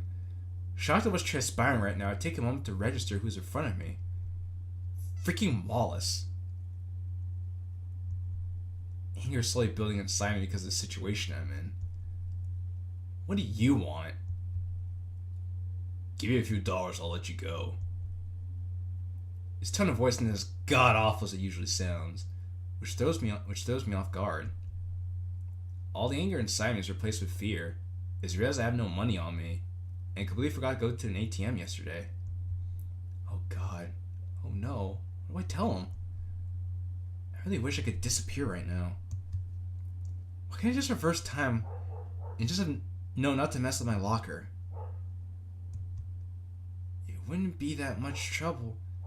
His fist makes itself more known on my chest with the extra pressure he's adding. I was hoping that Yuri comes around the corner and she's like, here I come to save the day. Next he takes his free hand and starts pounding the top of my head repeatedly. Hello? Hello? Anyone home? It's times like this when you wish your MC was built like the Giga Chad. Well, MC was built like Giga Chad, MC wouldn't be in this situation right now. But MC is shorter than Yuri. And Yuri's like the height of an average woman. So man's gonna be picked on. Think, Killin, think. I've had enough to hear with his constant assault on me. The anger inside me from earlier makes itself known again. Not wanting to put up with him anymore. I saw him able to push him off me, causing him to stumble backwards a little bit. At this point, I could care less about my tone of voice. No reason acting civil right now. I don't have any! Leave me alone for God's sake! Why not? How in the hell are you supposed to answer something like that? I already know something that stupid could come out of him. It's Wallace we're talking about. Of course I would expect stupid shit from him. He takes a step towards me while I'm absolutely dumbfounded by his question. The moment he grabs a hold of me again and pushes me back into my locker when I hear an all too familiar voice from down the hallway. Kellen, what's going on here? I love it to confirm that I just heard who I thought I heard. Here comes Monica to save the day. Monica! Maybe she could save me. Oh, I know something that might work. Right now I'm giving no consideration how loud I am. I use it to my advantage to get other people to hear me. He's picking on me! Much to my dismay, not a lot of people around seem to care. That seems to shock both Monica and Wallace a little bit. He's picking on me! People help me! I'm being bullied! We don't care, bro! Damn. Still with his grip on me, he turns his head to face her, then back to me. Turn out Yuri's Sigma female self will most likely eat this. I can see that, Rumsey.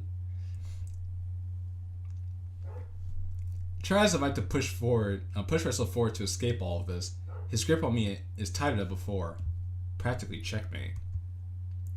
His annoying expression doesn't change a bit, but is eventually replaced with a grin that I don't like to see at all. Oh, look at you. Your old girlfriend's come to the rescue. Come on, Wallace. Don't think of Monica like that. His stupid grin doesn't leave at all, and I wish it could completely vanish from all of this. Hey, you're the bitch from the Ligament Club or whatever the fuck. Point is, you forgot one of the bones in his pants, you freak. Oh, that's what he was talking about. Wait, what the fuck? Bruh.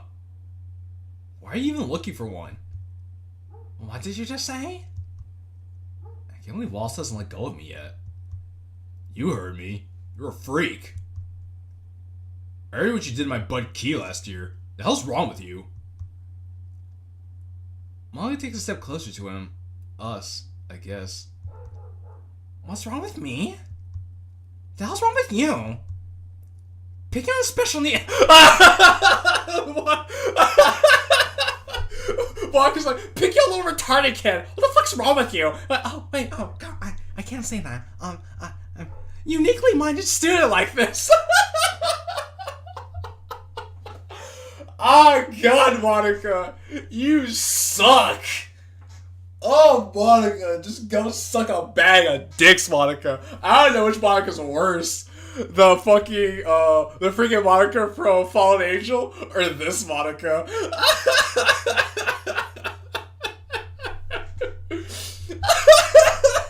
This fucking Monica, bro. Holy shit. I mean, it's true, yes. But still, I'm like, fuck, bro. Like, damn. Usually I'd be upset over using special needs like that. But it seems justifiable right now. Wait, how does she know? It's not like he has feelings or anything. Yeah, oh, hell no. Wallace, I swear to Christ, if you say one more word...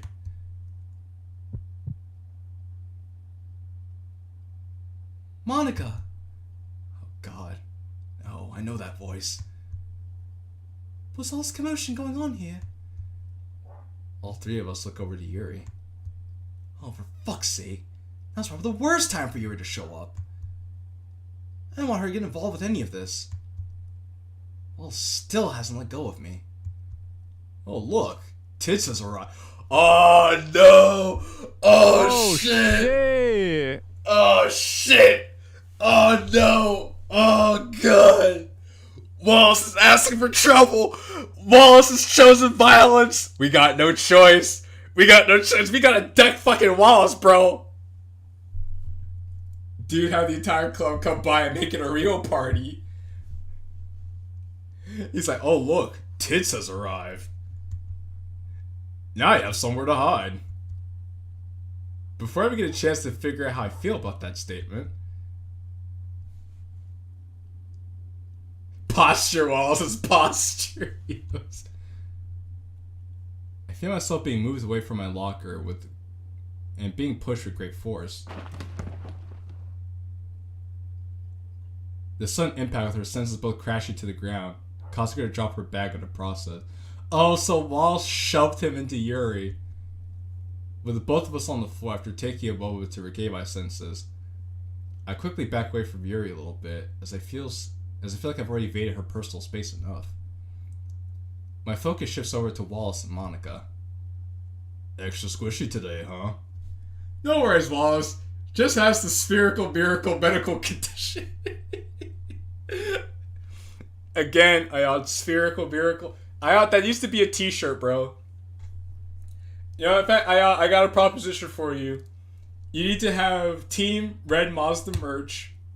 The t-shirt will have spherical miracle, and it needs to come with a set of hot pants that says superior posterior. So, here you're first. T-shirts that say spherical miracle, booty shorts that say superior posterior. Make it a thing, Make it a thing. Okay, I've seen enough. We're seeing your father about this. As Monica grabs Wallace by the ear and starts walking towards the principal's office, but he doesn't budge at all. Let me go. You have a good eye for business, my friend. Look, man. I'm just a brother out here trying to make it do what it do, man. We got. You don't even have merch yet. Yo, I'm thinking the long term, big. I'm thinking the long term, man. I'm not thinking in the short term. I'm thinking long term, man. And don't worry about me. I'll get my own stuff eventually. Wallace then does the unthinkable. He turns around and slaps Monica across the face as hard as he can, causing her to reel back and instantly place her hand over her cheek. Bro, he bitch slapped Monica. Oh my god, he bitch slapped Monica. Wallace literally out here saying the pip's prayer. Wallace out here is like, Lord, I pray for the soul of this bitch and guide my pimp hand to make it strong, Lord, so that she may learn a hoe's place. Amen. Bitch, who you think you is putting your hand on my ear like you my motherfucking grandma or something, bitch? I tell you what, my dad's the principal of this fucking school. You put your hands on me like that, bitch? Oh, hell no. No. The pimp in me gotta come out. The pimpin' don't die. Wallace put that hoe in her place. No, I gotta do something about this. Once I get from the ground, start walking towards him. I expect he turns, starts walking away. Pain is sent through my whole body, effectively crippling me for a short time. This then amplifies as Wallace kicks me away, back into Yuri, this time bumping to the left side of her body. Damn.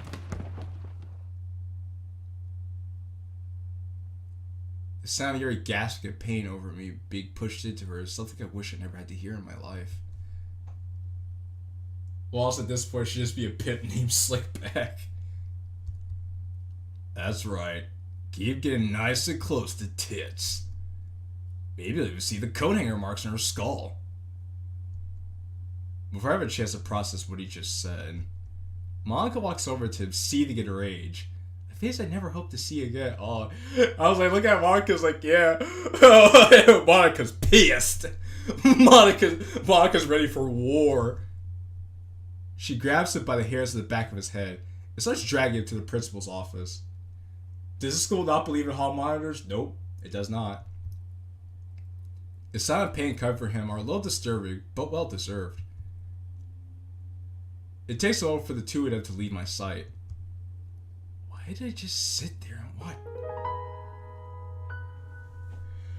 Oh hell, now I gotta deal with a crying Yuri. Also, just gotta sit here like, damn, I feel so bad for MC, like he wanted to get revenge, but man just got punked out. Like, dude, if that were me, if that were me, oh boy, ooh baby.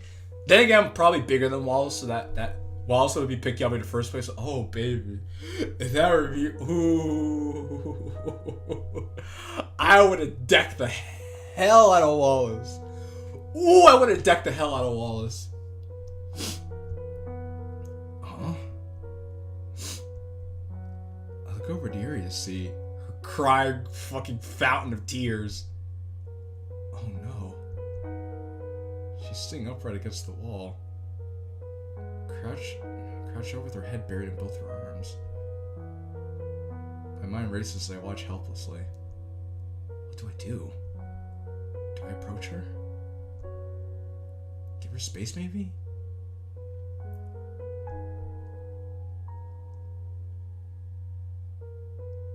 JQilin, what's the matter?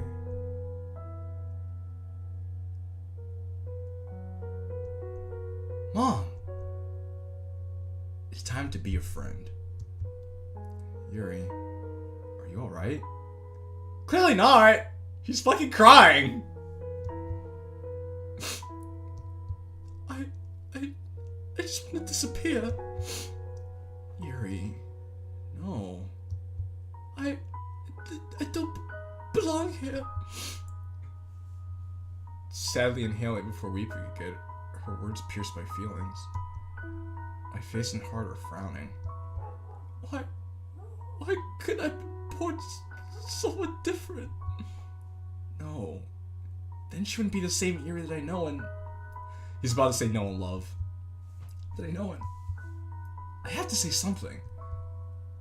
Positioning myself in front of her on my knees, I gently place my hand on my shoulder, feeling her body lightly tense up.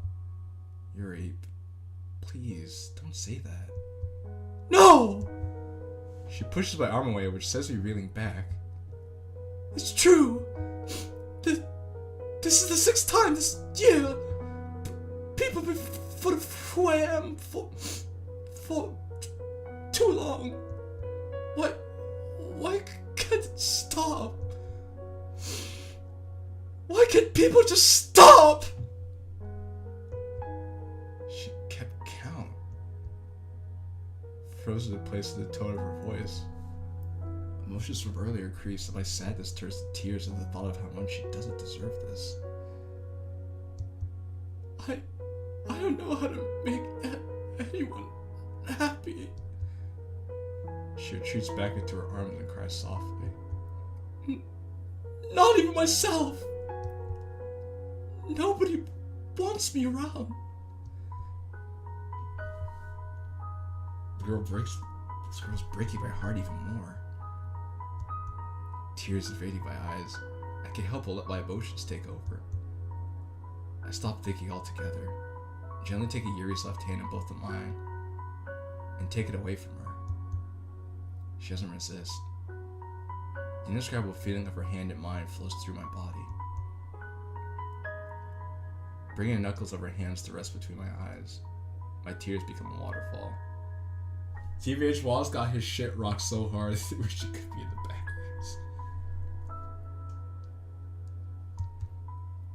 Qilin. Yuri, that's not true. You don't deserve any of this. I sharply inhale and just wipe in front of hers. The thought of everything she's been through amplifies my sympathy for her. Just knowing what you've been going through makes me really sad. Why you? Of people. Qilin. Don't cry for me. How can I not?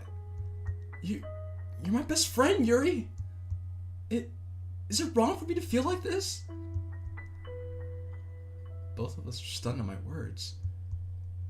After inhaling sharply again and running out of tears, I'm shocked she hasn't pulled away or ran away yet, let alone say anything. Seconds pass, and I finally have the courage to bring my head up to meet her view. Her eyes are glassy, eyebrows raised with lips parted. Best friend? How can I be anyone's best friend? By simply being yourself, and nobody else. But... No. There's no way that could be true. In this rare moment of vulnerable connection, both my hands just gently grip both sides of hers. The words just seem to come to me naturally. Yuri, I'd never lied to you. I'll always be here, even when no one else will. I just want you to know that you're one of the most wonderful, most beautiful people I've ever met, inside and out. It makes me happy when I get to spend time with you. I didn't expect those words to come out of my mouth, but I have to be genuine to her. Why are you so nice to me? Because you're my best friend, and you deserve nothing less. Do you really mean that? Every word. You listened to what I had to say when telling you about why I'm different when we met at the lake, and you made me feel accepted. I want to do the same. I gently let go of her hand as it falls to the ground. I know we've only known each other for a short while, but let's promise to help each other as best we can, with whatever we may be facing. How's that sound? I bring my pinky out to her again, much like we did at the lake. She hesitates for a while, but follows suit, managing to smile a little bit. Promise. Just hearing that fills me with happiness. After about a second or so, I bring my right thumb towards her. Stamp?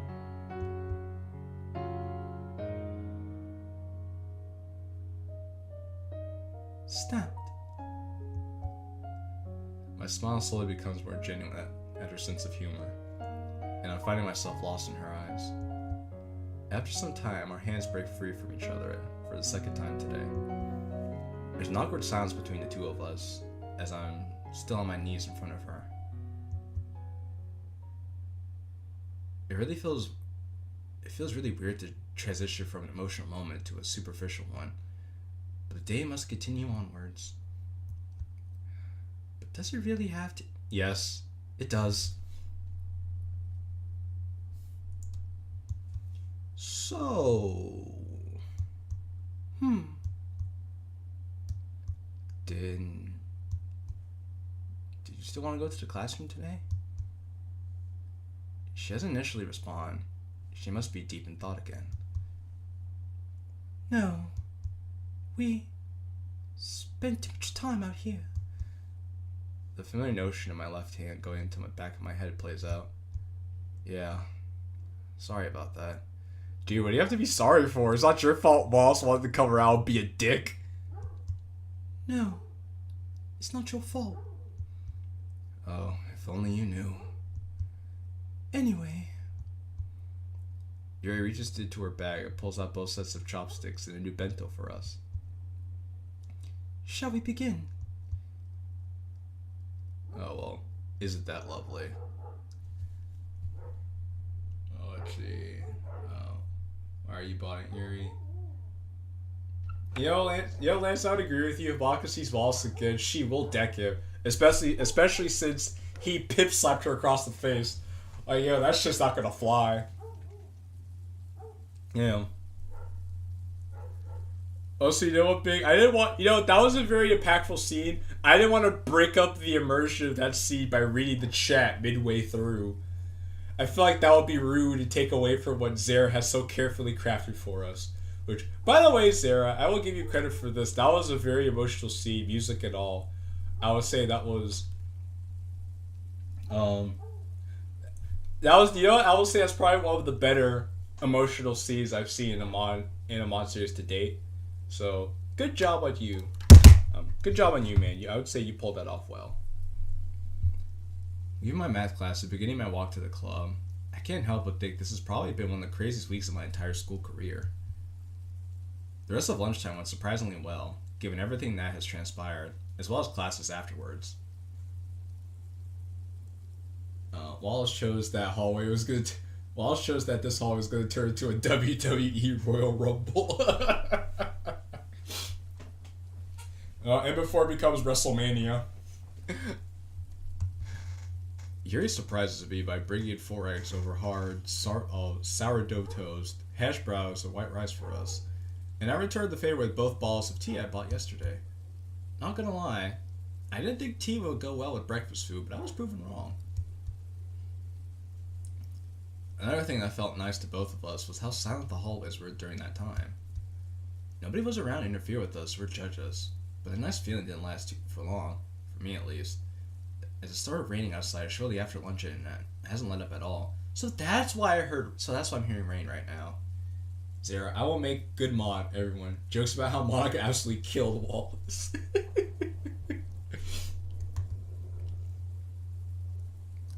I've been trying my best not to let it bother me. And I'd say I'm handling everything pretty well so far. Classes are nothing special as well. Just a few tests and that's it really.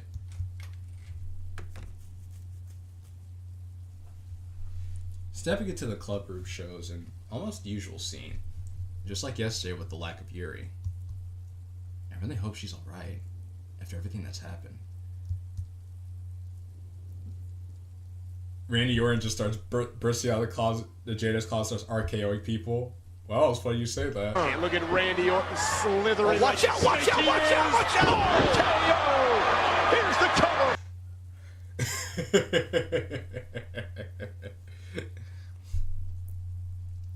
I better be patient with her.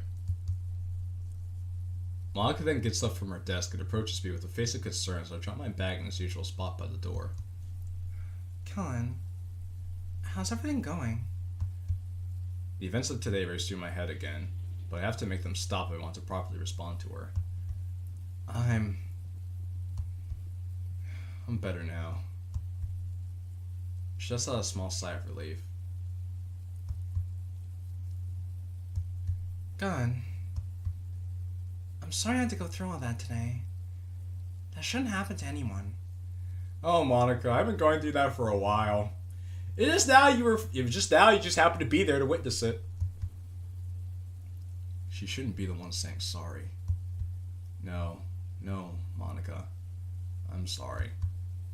If anything, I'm happy you were there to help. I don't know what I would have done without you. Wait, what am I saying? What am I saying all of a sudden?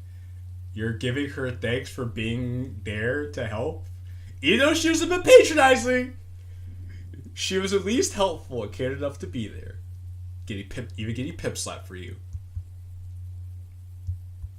Well, there's no reason not to be genuine to Monica, too. Something about being myself. Monica hesitates before speaking again. Well, I can help. If you're wondering about Wallace, his dad had a talk with him, and he won't be attending the festival on Monday. My eyelids skyrocket upwards after hearing that, and I feel more excited. No way! Did he really say that? Monica nods. Mm-hmm. Wow. This really is going to be the best festival ever. You bet. One less person around the festival. I take one of my hands, cup it over my ears, and bring it slightly around my head towards her. What did you say? Nothing. Yeah, it probably was nothing. Okay. An unusually awkward silence between me and her plays out as my mind and excitement calms itself down. But I am then reminded of what Monica said about her being sorry and her vehement face from earlier today. Eliminating the Poor, featuring Monica. Monica, it's not my fault that everything happened today. If I'd just gone to the classroom instead, everything would have been just fine. Classroom? Oh boy. Nobody knows that me and Yuri share lunchtime in the classroom except Monica does now. Uh-oh. How to explain this to her? There's nothing to explain. If you don't want to tell her that you and Yuri have lunch together in the classroom, just say you're going to go talk to a teacher or something. Monica Cunt is not Monica Cunt if she isn't a cunt. That's true, big. Monica Cunt only exists in Fallen Angel and Purple Troubles. That's where Monica Cunt lives. This Monica's not a Monica Cunt. So, we don't have to call this Monica Monica Cunt. Unless she starts acting like one. I feel obligated to tell her everything, so I can offer her a clear understanding of what's going on. Monica is a decent girl in this mod. No, you presented her as much, Mr. Zara, so I like that. That's why I'm not going to call her Monica Cunt.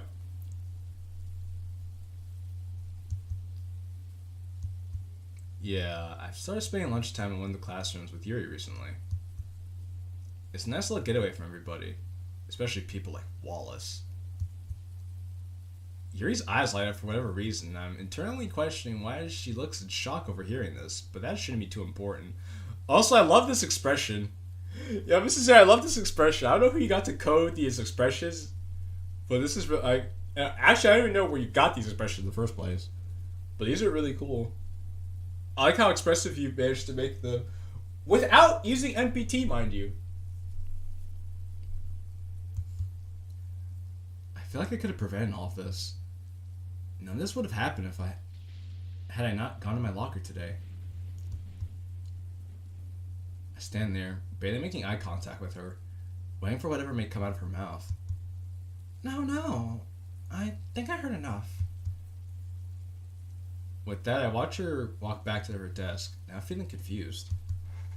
What's that supposed to mean? A quiet tap has fell on my shoulder, causing me to turn around. Yuri fills my vision, which makes me happy that she seems to be alright. I also feel awkward being around her now, due to the emotions we both saw and experienced firsthand in each other. So, that's what started everything. Oh no. How much of that did she hear? She heard enough because she just said, so that's what started everything. My mind is racing again, fast enough for me to barely be able to form what I want to say to her. Yuri, JQilin. Let's just start our time here with baking some tea. We could talk about things in the hallway. How does that sound? I could already imagine the warm feeling of tea and how that will make me feel. But I also can't help but feel some weird sense of satisfaction about being able to explain things to her. It's like 5:34 a.m. This ain't no time for her to be piercing through my soul. You know, Ramsey, I appreciate you being up at 5:34 in the morning to watch me play this. That does mean a lot to me. You could be doing anything else right now, like sleeping, but you're here watching me play a visual novel. I would like that. I hear Yuri comes to my vision, and my mind pictures Yuri with massive boobs. Well, Yuri is pretty well endowed, so that's a fair thing to imagine.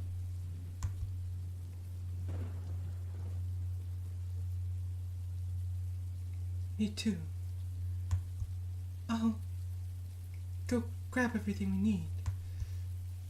Mind waiting here? I lightly nod at her.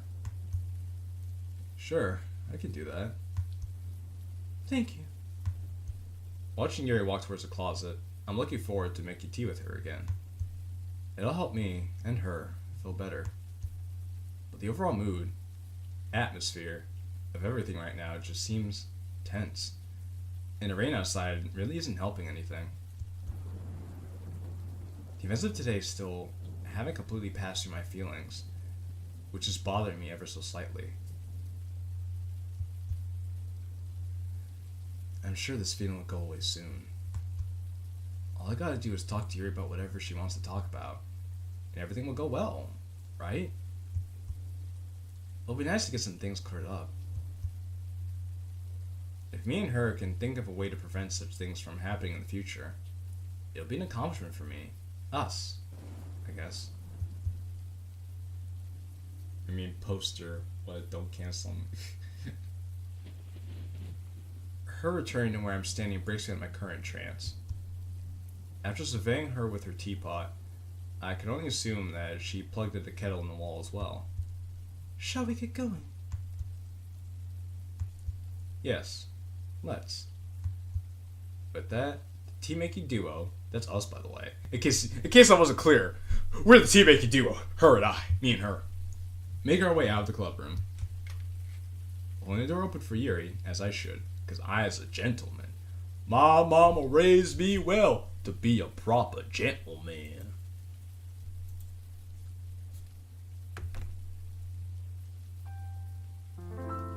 Our journey to the waterfront is not as quiet and sunny as yesterday. The grayscale of the hallways brought upon by the rain makes everything feel gloomy. Huh? Almost like when you brought rain clouds the other day with Yuri. Funny how the themes that Yuri brought up about rain clouds yesterday get presented right now.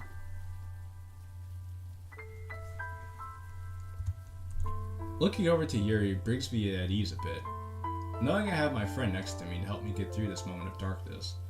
Well, Ramsey, tell you what, if you could fall asleep to the sound of my voice, because there are people who fall asleep to that. Oh shit, I didn't even think about that. Wait up, this is Aaron. I'm glad I made that connection for you. Me wondering what Yuri thinks of the rain is disrupted by her starting a conversation. So, you mentioned that all of this started because you went to your locker. I don't get it. Well, I've got some explaining to do. MC, you've got some explaining to do. Yeah, I can explain, I think. Pretty much. Today and yesterday, that wall guy was on my locker and happened to mess up everything. Oh. He better not be stalking you. I'll kill him.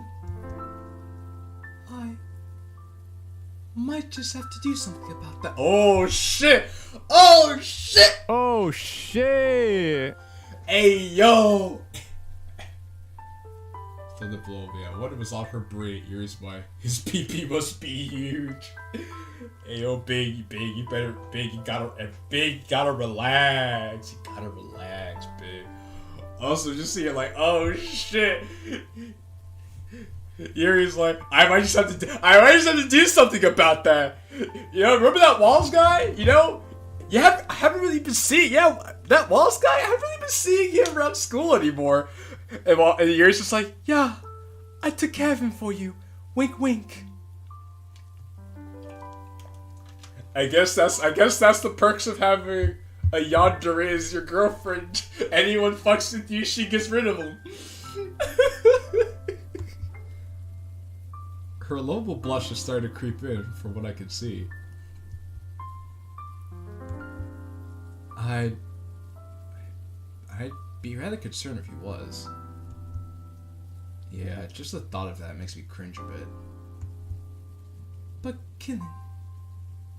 She finna give him a Glasgow kiss. Why are you talking to Monica about this? Well, I got a big mouth. She asked me how I was doing after everything. I didn't mean to tell her about the classroom. So she knows about that now. Which, something he didn't have to say. He didn't need to bring that up. He could have literally said anything else. Heck, he could have just said, I was going to visit a teacher. He didn't have to tell Monica, oh, Yuri and I eat lunch together in an empty classroom. What was the point of that? I haven't seen Wallace either, but this is she my new pale leather purse. After realizing what I just said to her, I buried my head in my hands, feeling out of place. There I go, not thinking before speaking again. I can't stand this mindset. Well, it's better that Monica knows rather than anyone else. I'm sorry, Yuri. I hope you're not too upset. No, I'm not too upset. I'm fucking furious! I trust Monica not to say a word about it. I really hope she doesn't. Hey, how do I get the wrench thing, by the way? Well, the wrench thing means you're a moderator on the channel. Basically, I give people that I know that I've known for a while and I could trust access to moderate for me. So that's the key Monica telling everyone. I really hope she doesn't. Qilin, I take my head out of my hands to listen to what she has to say. I know I shouldn't tell you what to do. But why not just leave your backpack and whatever you may have in the classroom to avoid future altercations? After giving that some thought, I'm surprised I didn't think of that before. It's always the simple things that slip my mind. Hopefully you could be a moderator in the future then. Well, we'll see. I guess if you stick around long enough, and I know you're not up to some BS, maybe, just maybe. Maybe just maybe.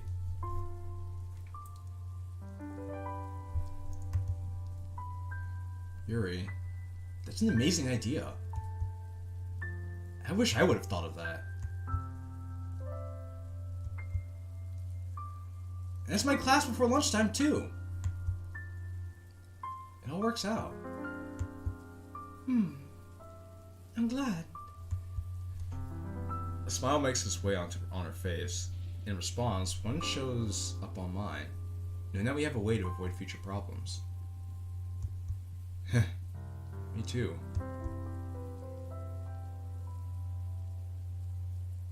I could be your worst nightmare, or I could be a total cool dude. See, that doesn't inspire confidence in me. As we approach the water fountain, Yuri takes the necessary steps to fill the teapot while I stand by the machine, taking in the scenery around me. So, Killa, let me tell you about my weirder ass fetishes. Oh, okay.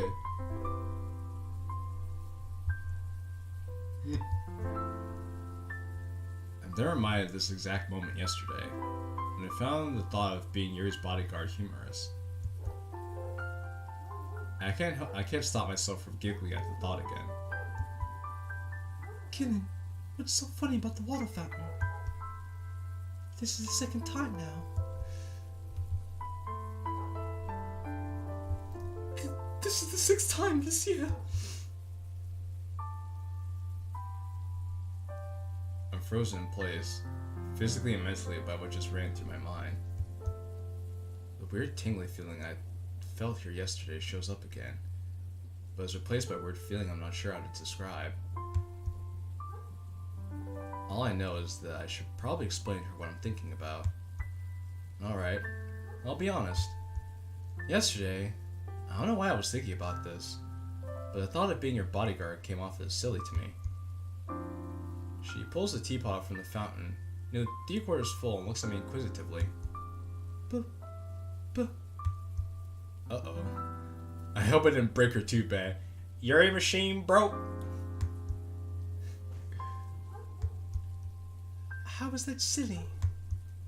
I raised an eyebrow at her. Wait. You mean it's not?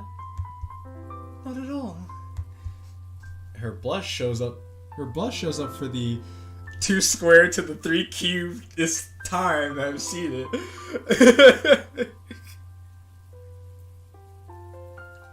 So that's what? 4 plus 27? The 31st time I've seen it? Give me a drink, bartender. Oh god, dang, no! That can activate my PTSD. It's rather... how I'd say... cute. I don't know why, but I was expecting to hear her say that. Don't call me cute, dummy! Correct. You good at maths. Oh, thank you, Mr. Zero. I thought she would have said something like, Oh, don't be thinking like that. but here we are. It's okay. Don't worry about it. You know, Mr. Zero, I wasn't expecting you to do math in a DDLC mod. That stream is recommended all the time and it gets stuck in my head. I wonder why is that? It's so weird. Out of all the things that I have, that one thing is recommended to you. You know, I need to play more games like that. I need to play like Night Trap, other like really bad games from like the 80s and 90s and stuff. That might be a fun little series. I appreciate the thought. The teapot looks full enough now. Time to make our way back to the club room. Should we head back now? Yuri looks down the teapot and realizes it's at the right level. Oh, right. We better. Not long after we started our walk back to the club, Yuri decides to speak up again. Hey, Kilin. You said today you think I'm wonderful. Yes, I said that. I meant it too. I'm proud of it. A small smile makes its way onto my face. That and the Hour Flati stream with a dope thumbnail. They're always in my recommendations. Glad to know YouTube is doing the Lord's work. Makes a brother proud. Well, what makes you think that? Oh. Damn. This girl's full of surprises. Yuri, do you really want me to talk your ear off? I mean, I'm not stopping you. Oh. Uh-oh. Uh-oh. Oh shit! Uh-oh. Yuri's like, I'm not gonna stop you. If you want to tell me why I'm cool, go ahead, forehead. I won't stop you. But even one thing would be nice. Left hand goes to the back of my head. Oh boy. Where do I start? Giving me Nerf streams already watched, and 2 old CNN videos I could get 2 fucks about. God bless the YouTube algorithm. Oh, she's smiling. From the beginning. How in God's name is she being the cutest girl alive? Oh, God! Oh, I'm in love! Is this love? Is this love? Is this love? Is this love that I'm feeling? Oh, da, da, da. I wanna know now. Oh, yes, I know, yes, I know, yes, I know now. I mean, I think I can feel myself blushing too. Alphabetically or most important? Oh, stop it, you. Alright. Too many reasons why I think she's wonderful show up in my head. It's hard to pinpoint just one, but I have to. Else I'll probably end up disappointing her by saying nothing. Okay, so... I know I said this already, but I like how smart you are. It's quite impressive. Now that I think about it, I don't know where Yuri stands in the top 50 academically in our school. I'll have to check that out next time at the principal's office. Do you really think so? Why does Yuri sound like a puppy when it's drunk mixed with the daycare of babies? Holy shit.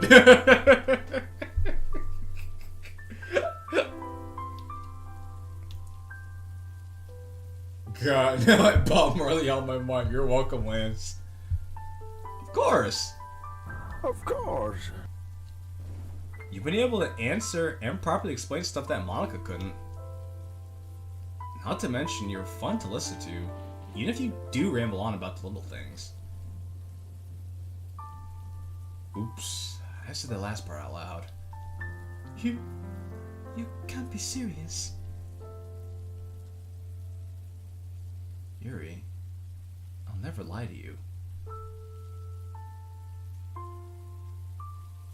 Well, he's not lying to her. He's not lying to her. No. I mean what I say. Thank you, Kilin. I needed to hear that. I know she may not be able to see it, but I nod to her anyways. Not a problem. Oh, we're here already. 1 second. Opening door for her like usual, a nice warm smile shows up on her face. Life is good right now. Gotta go pee now. Oh. Well, hopefully you won't miss too much by the time you come back.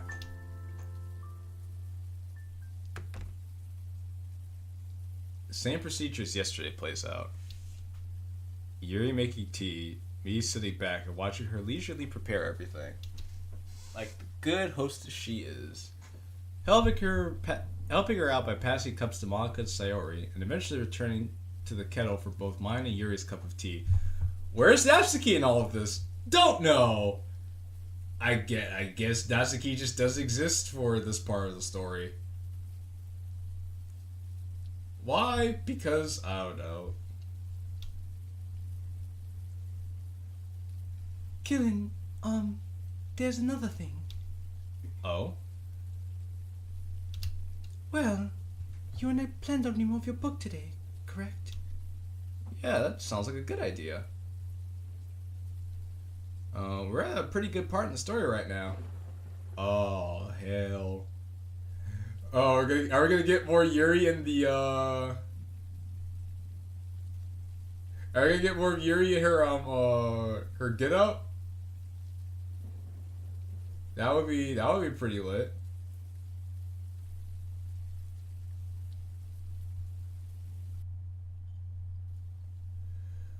Oh, fantastic. fantastic.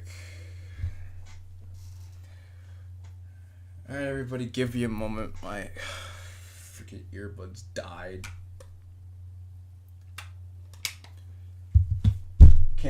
Can't have shit in Detroit. People's headphones keep dying. Alice Boys, there are 2 more jungle sequences to go through this mod. That's not a bad thing. I think that's quite cool. All these jungle mods, all these jungle things going on. That makes me quite happy.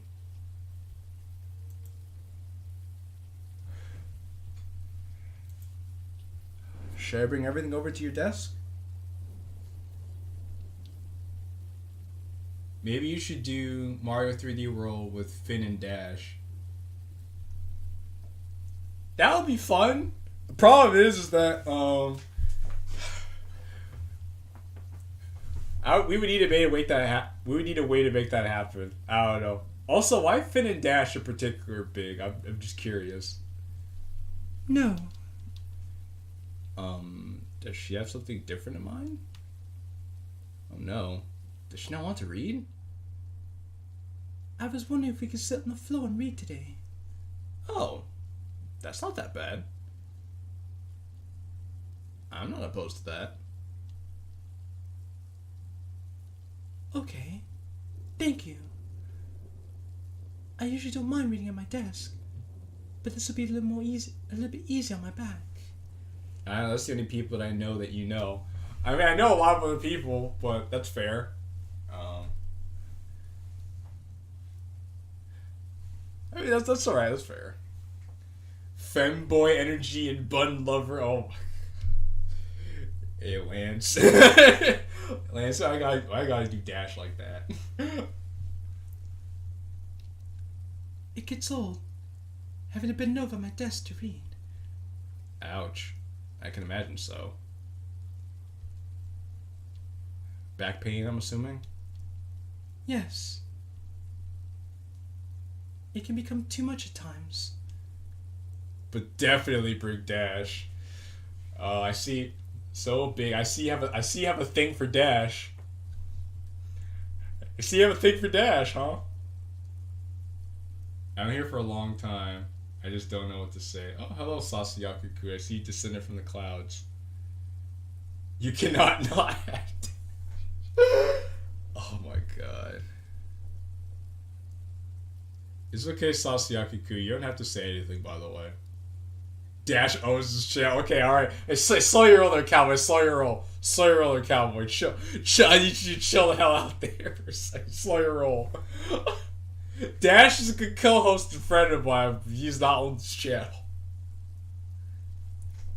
I was about to say, I wonder why, but I literally just remembered that she said something about crashing over her desk or something.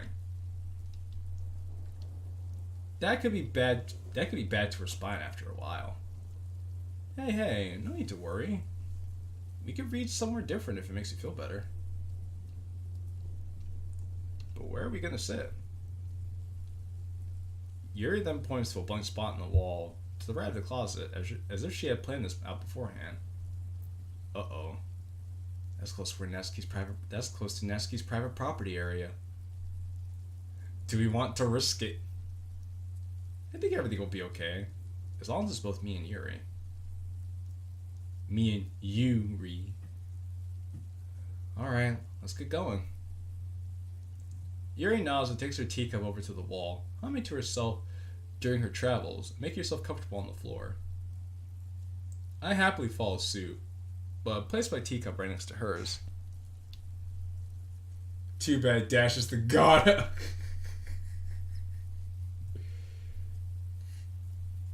Wow. You know what, Big Yo should tell you what. I'm gonna go tell Dash that he has a big fan in you. Actually, no. You and Avant-Garde are both big Dash simps. I bet you went back to some of those last years to listen to Dash Ooh Woo a couple times, didn't you? Didn't you, Big Yoshi? Please watch over mine. I gotta go grab my backpack. Oh, sure. There's just a sign in front of the closet that says, "Beware of Natsuki." A fan base is growing for Dash.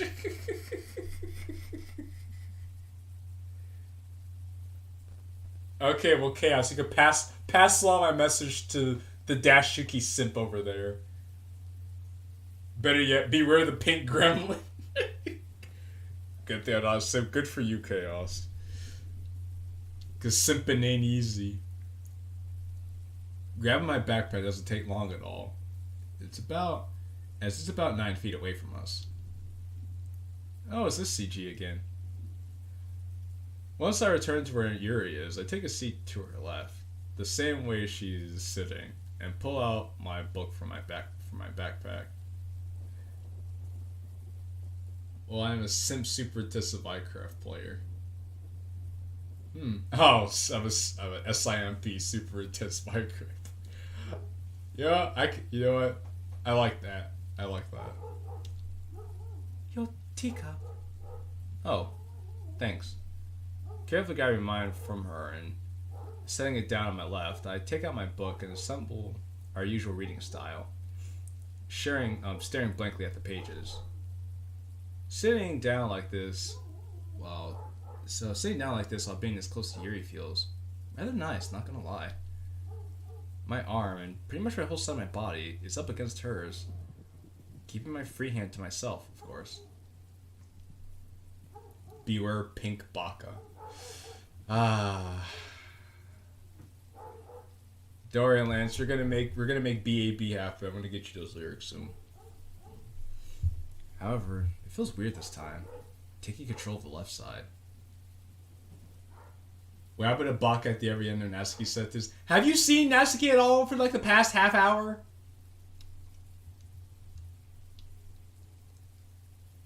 I hope that Yuri doesn't read too fast. But at the same time, I remember pretty much how this book goes. So it shouldn't be too much if she flips the page before I'm done, right? 3 minutes pass, a comfortable silence.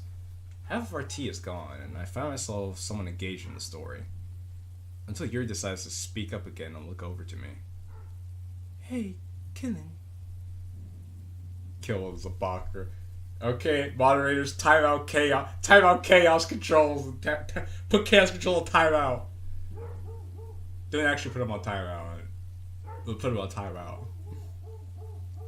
You said that cat's one of your favorite animals, is that right? Like, wait. Please.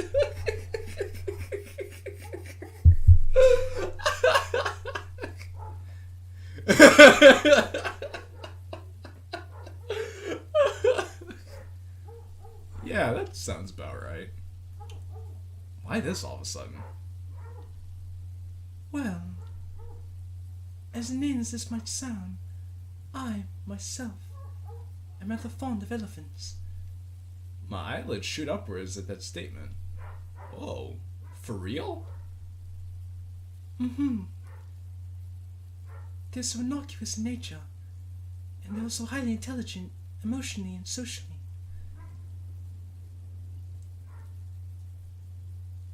I thought there were dogs inside my house for a second.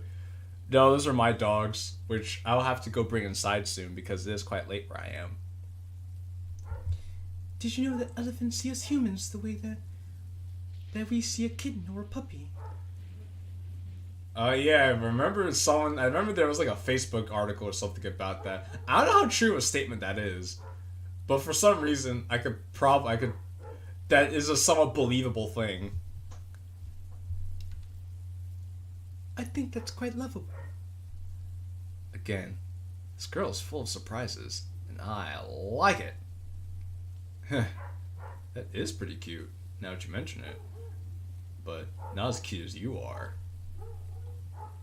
I'm guessing that makes you enjoy this book even much more. Yes, you could say that. So elephants are her favorite animal.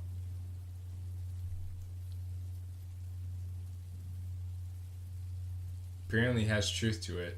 Is that right, Tag? I'm not sure why. But something tells me I should remember this.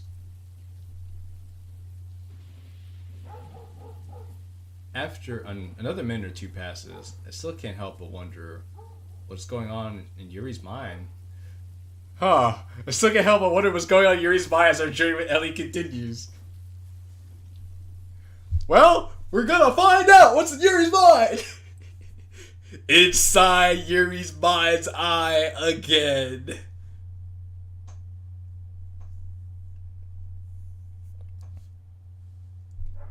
Oh boy, we're back here.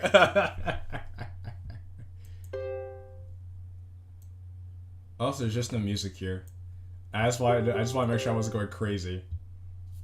The lore of Baka is deep, is long and deep. Yes, sir. It's long and deep, just like my own. Never mind. The sound of explosions have been consistent, yet quieting down for the past 30 minutes. Ellie and I have managed to take shelter in the dark cave during everything that's been going on. I'm thankful that the two of us managed to make it here, but also sad that nobody else could. It's a miracle that we can still see light shining in by the entrance of the Skull Rock jungle. The earth's rumbling becomes very faint, which is our cue that it's safe to climb up to the jungle and inspect everything. Skull Rock Jungle. Whoop. After minutes of trying to help Ellie climb up the hill, I look around and survey the now horribly mangled mess of the jungle. This is sad. Trees lay everywhere, and the hills around now look bare. Elephants can retain emotional bonds with people. This has been scientific science with Tag. Oh, they can retain emotional bonds. And I know elephants have good memories, so that actually be pretty cool. It'd be like, so if you met an elephant when it was a calf, and then you came back to see the full-grown elephant, he would remember you, and you would get hugged by the trunk. You get hugged by the elephant's trunk, and you hug the elephant's leg, and you'd be like, I missed you. It's good to see you again. So much, too much to take in. Emotions deep inside me build up at the thought of all the ecosystems and Emma's homes now destroyed. Why would that ruthless monster do such a thing? Lady Yuri. Oh, what? Looking around frantically shows it was just Ellie, to my left, looking at me with concern. We better go and check up on Rambi. I could feel a pit in my stomach at the thought of what could have possibly happened to him. Let's get going.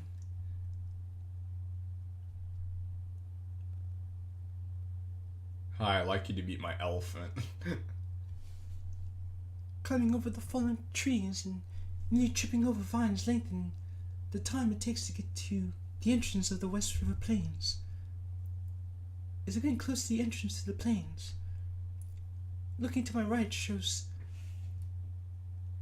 one tree that managed to withstand everything.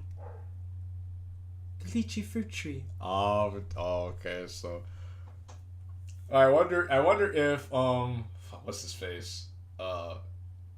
Kaus. I wonder if Kaus is supposed to represent, like, I guess the jungle is supposed to represent Yuri's, like, sanctuary, her sanctuary. And then Kaus is supposed to be representative of all the people that come in and wreck shop in Yuri's sanctuary.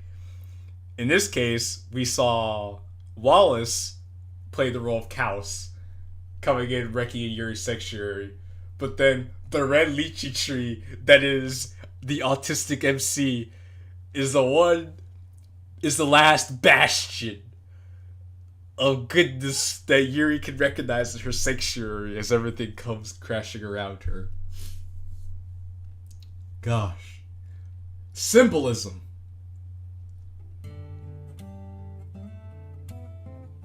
A sliver of hope touched my body I can feel my tension ease up a bit. Oh, it's this song again. I love this song. Throughout everything that's happened, as far away as we are, I'll make my way back to you somehow, my hero. I promise. I'm quickly brought back to reality. Up the ghost gravity, joke is so mad, buddy. By Ellie pulling my arm with her trunk, ushering me to follow her. The tree, still standing strong, gets one final look before leaving the jungle. The West River Plains.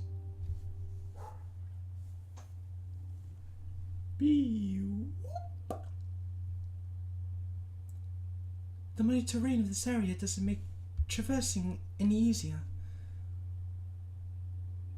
While there are downed trees around here, there are far and few between. Also, wait, hold on a second. This is there. I have a question. Where did you get this background from? If you're still hearing this, let me know where you got this background from.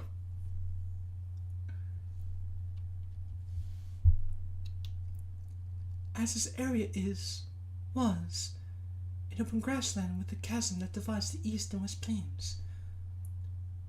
Walking towards the chasm, the setting sun invades and burns my eyes, causing me to look away until my eyes adjust. Oh god, let me take a look real quick. Okay, thank you.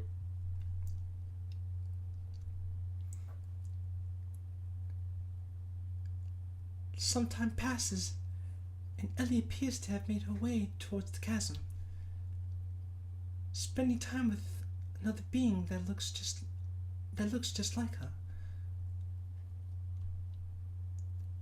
That must be Rambi.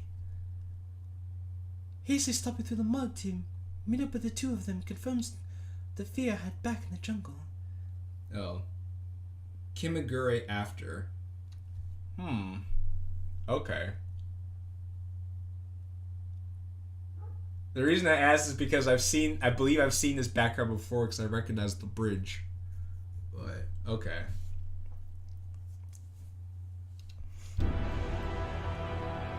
There he lays, dormant on the ground, ribcage exposed and blood spilled everywhere. No! Rambi! No!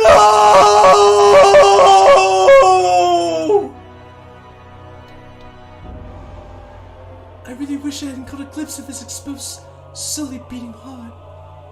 The pit of my stomach returns and blooms to a full-blown mess of sadness and dolefulness. I'm unsuccessful at hiding any of my emotions.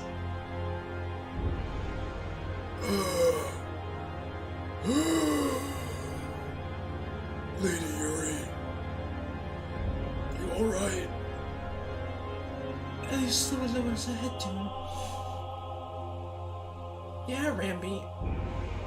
Barely. I can't bear myself to respond back to him. Tears have made my eyes again. Lowering myself to his level, I should start rubbing his upper back in hopes of any type of comfort. Good.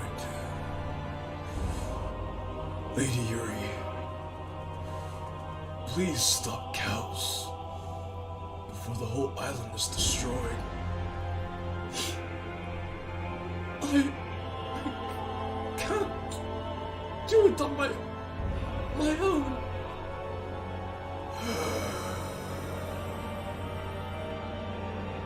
Ellie, join forces with Lady Yuri. Help her in any way you can. I will. I promise you, Rambi. Rambi's breathing becomes less and less frequent as time passes.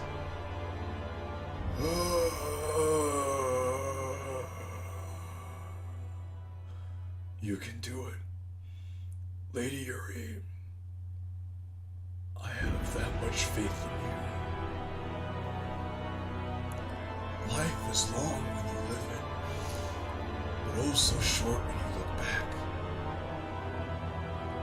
Farewell, friends. He draws his final breath before going motionless, can't help but bring my head to his lifeless body and sob in control of me at the loss of another friend of my life. I don't even want to think about how I'm going to go about dealing with Chaos. I wish I wasn't on this island anymore. I don't want to live in the world anymore where all of my friends are taken away from me. I just wish I could go back home to my hero. I'm not a hero. I'm nobody's hero. I can't do anything right. Oh. Ellie's trying her best to comfort me. She wrapped her trunk around my shoulders, which I quickly cling onto for comfort and allow my tears to flow onto. Hey, Yuri. Everything will be alright. I promise. Let's go about this together for his sake.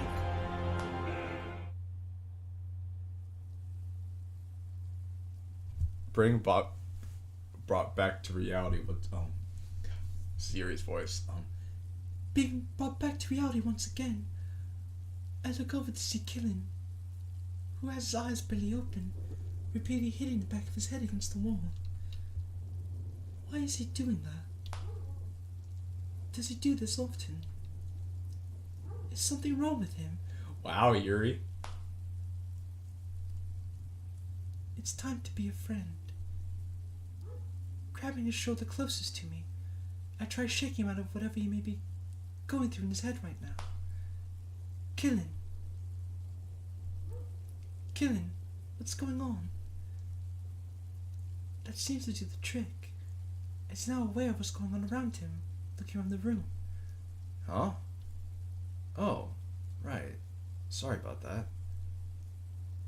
He then attempts to rub the sleep out of his eyes. I'm just having a hard time focusing, I guess. Oh, that's alright. I was wondering what was going on. It's just... Sorry, I'm such a slow reader most of the time. That doesn't really explain why he was doing what he was doing earlier. JQilin, you don't have to be sorry about that. It's okay. Besides, you're patient with me, so I mind mirroring your good traits. Also, if I'm reading too fast, please tell me. I'm your friend. I want to make our time together enjoyable. He smiles back at me, which causes me to smile back in return. Thanks, Yuri. I only read slow because sometimes words just don't make sense. Like, I see the words, and I read them in my mind, but the meaning behind them won't, how do I say, process or comprehend properly. Almost like in one ear, out the other. Like... JQilin then lets go of the book to yawn and stretch, which nearly causes me to in return. I'll read a sentence, but not be able to comprehend what it means. Like, part of my brain can't keep up. You know what I'm saying. You know what I'm saying? I honestly don't. Maybe this is part of how different he is. To be honest, I do not. Seriously? That happens too.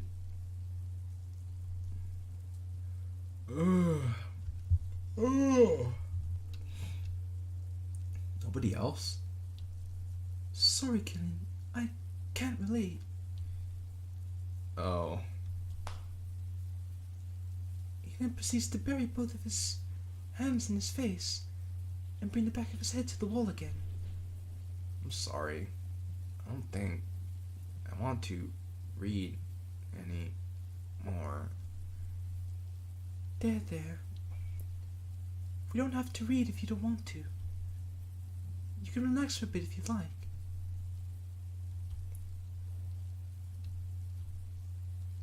JQilin, Man fell asleep. did you seriously fall asleep in front of me? Wow. I wish I could fall asleep that easily. Life would be so much better if I was able to. Yeah, man was so tired he just fell asleep right in front of her. He's like, thanks, bitch, but you're bored me asleep.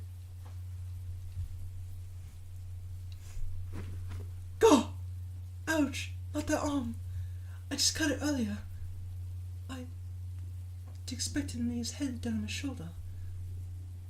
Once the pain in my arm subsides, the same feeling I felt yesterday walking home with him returns. I didn't expect it to be this strong, though. I should probably move away because of my arm, and this is a bit sudden. But at the same time, this feels nice. I still feel a little bad about not reciprocating his affectionate gesture from yesterday. Maybe this is how I could repay the favor. He has had a rough day today, especially with... Uh-oh. I should have been there for you.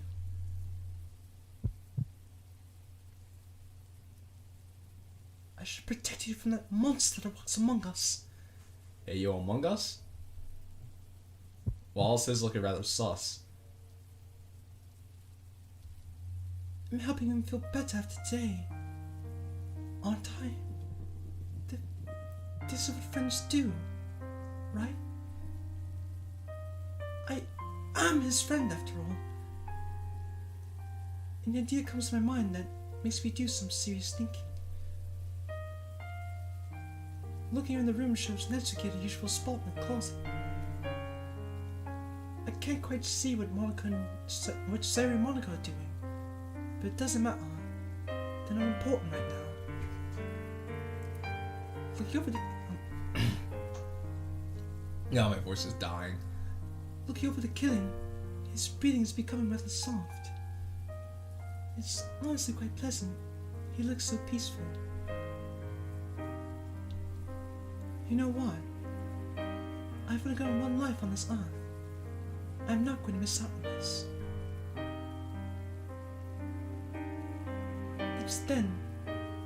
That's when I follow suit. Carefully laying my head on top of his, I close my eyes and begin to relax. Hey, good for you, Yuri. Good for you. Good for you, Yuri. You're bracing your feelings. You're like, I got one life on this earth. Let's make the most of it. I'm proud of you, Yuri. Good for you, Yuri. I'm proud of you. He is like snoring and the raindrops outside help blow me out of consciousness. The warmth shared between us brings that strong feeling from earlier, and it feels a bit exciting. I cannot react to it by smiling while my eyes are closed, but it's okay. Everything's okay right now. Everything's okay.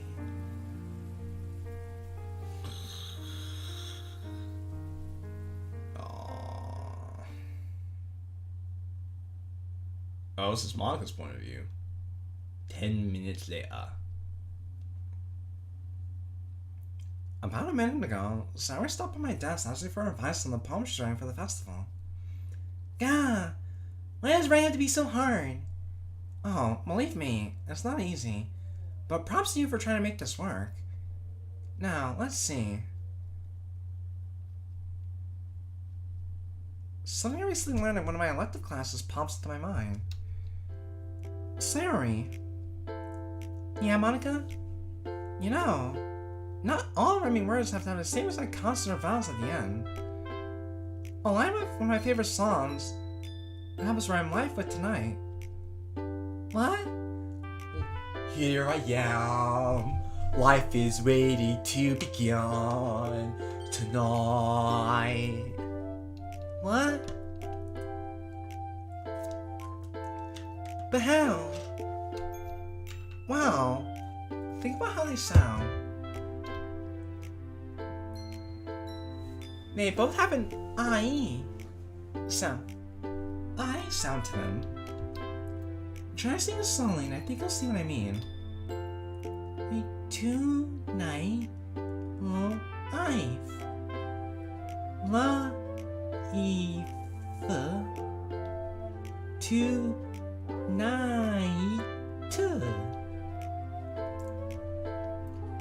I expect her to think about a sound, not actually say it out loud. But Monica, you don't know Sayori very well, do you? Oh, I get it. Gun. So, what were you trying to find a word that rhymes with? Orange! Gun. Okay. Well, as silly as it may seem, one thing that helps with trying to... One thing that helps to take the rhyming sound and put it at the end of every letter of the alphabet. Cyrus stares at my desk for a while, as she's lost in thought over what I just said. It's about time she started doing some critical thinking. Damn, Monica! Gone. Done. No. That doesn't work, Lance. So damn, Monica. Why you gotta be mean to Sayori like that? It's about time she started doing some critical thinking. Freaking airhead. Don? Hey, that might work. Thanks for the help. Gone. Well, I can help. Fucking airhead. Monica, when are you planning on writing for the festival? I find myself tapping two of my fingers on my desk for a while, but can't think of anything in particular. Right now, I'm not too sure. I have a weekend to think about it. Yeah, no need to worry about that right now. I don't know what Nezuki and Yuri gonna write about this year. Now if you mention it, I haven't heard a thing from Kilin or Yuri in a while. I'm gonna go check and see if they're okay. They're both fast asleep. Okay. Getting from my desk and look around the room shows Nezuki in the usual spot in the closet. Ring her manga, but I can't see Yuri anywhere. Maybe she went to the bathroom? Probably. Who knows? I certainly don't. But where's Kilin? I haven't heard from him either. Doing a quick walk over to Yuri's desk and looking around the room more, I see... Oh, look at that. They're both just sitting next to each other, sleeping. My eyes wind up at the sight in front of me. Oh, this is too good. Sayori needs to see this. Turning over where Sayori is, I usher her over to where I am at so she can see what's happening. I motion her to keep quiet. Monica's like, get over here right now. Let's take a picture. Once she sees what I see, she gaslights me and then looks over to me. No way. Do you think they're... It wouldn't surprise me. Do you think they're dating? Do you think they're fucking? Do you think they're getting lit? We don't know. I don't want to wake them up. Well, we gotta share poems now. No, Monica, let them be. Like the Beatles said, let it be. Fuck sharing poems, let it be. I will say this though, this is funny. Because this reminds me of a time I had a picture of my buddy and his girlfriend. They both fell asleep in our drama class. And they both fell asleep together right next to the window. Kind of like how what's going on right here. It's pretty funny. MC getting it done. That's right, Tag. MC getting it done. Should we get a picture of them like this? Oh, absolutely. Nah, probably not. Aw, you're no fun. Ignoring her and gently grabbing hold of Yuri's shoulder, I shake a few times in hopes of waking her up. Yuri? Wake up, Yuri. After a short amount of time, it looks like she's coming around, and she looks around the room for a little bit.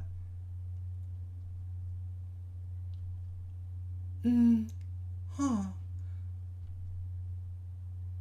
This isn't a napping club, you know. Yeah, Yuri. I didn't know you were such a good pillow. Guys. What are you Yuri then sees the kind of situation she's gotten herself into. She becomes wide-eyed at what's going on, frantically switching between looking at me, Sayori, and Kilin.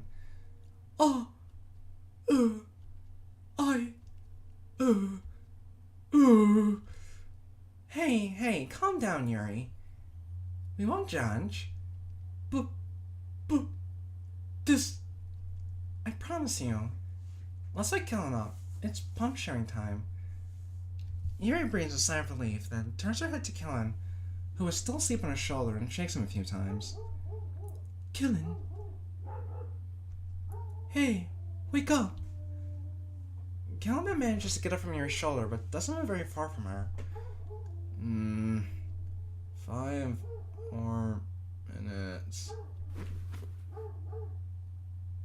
He then collapses in such a way that his upper body lands on Yuri's knees, as if he's fallen asleep again. Siren giggles loudly at what just happened, and I can't help but giggle in return and say, "Aww, and how cute this is." Yuri, on the other hand, is in shock over this. Oh! Little help, Monica? Alright. Grabbing Killin by his shoulder, I pull him off Yuri's legs and get him to stand upright and proceed to shake him a little bit more. Hey! Earth to Killin! Ground control to Major Killin! Killin's eyes open up again, but the way he sounds just makes him sound like he's still half asleep. Huh? Monica? What year is it? It's 2022.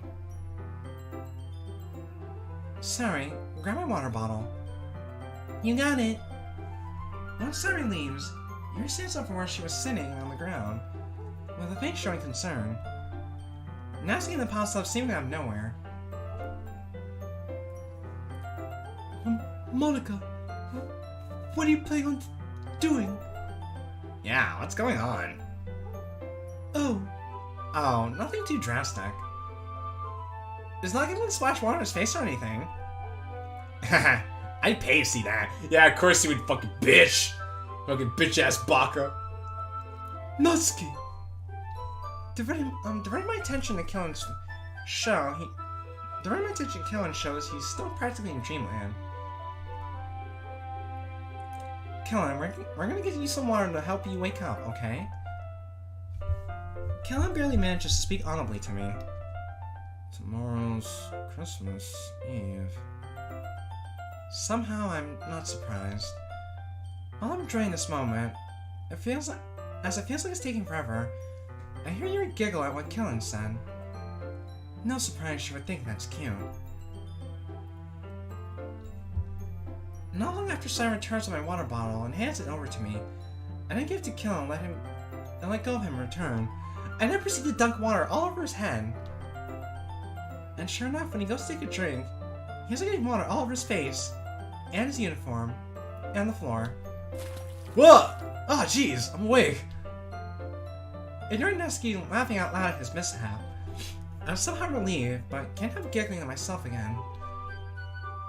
Haha, Gun, how's your trip to Dreamland? Well, I got to meet Kirby, so that was cool. He then shakes his head.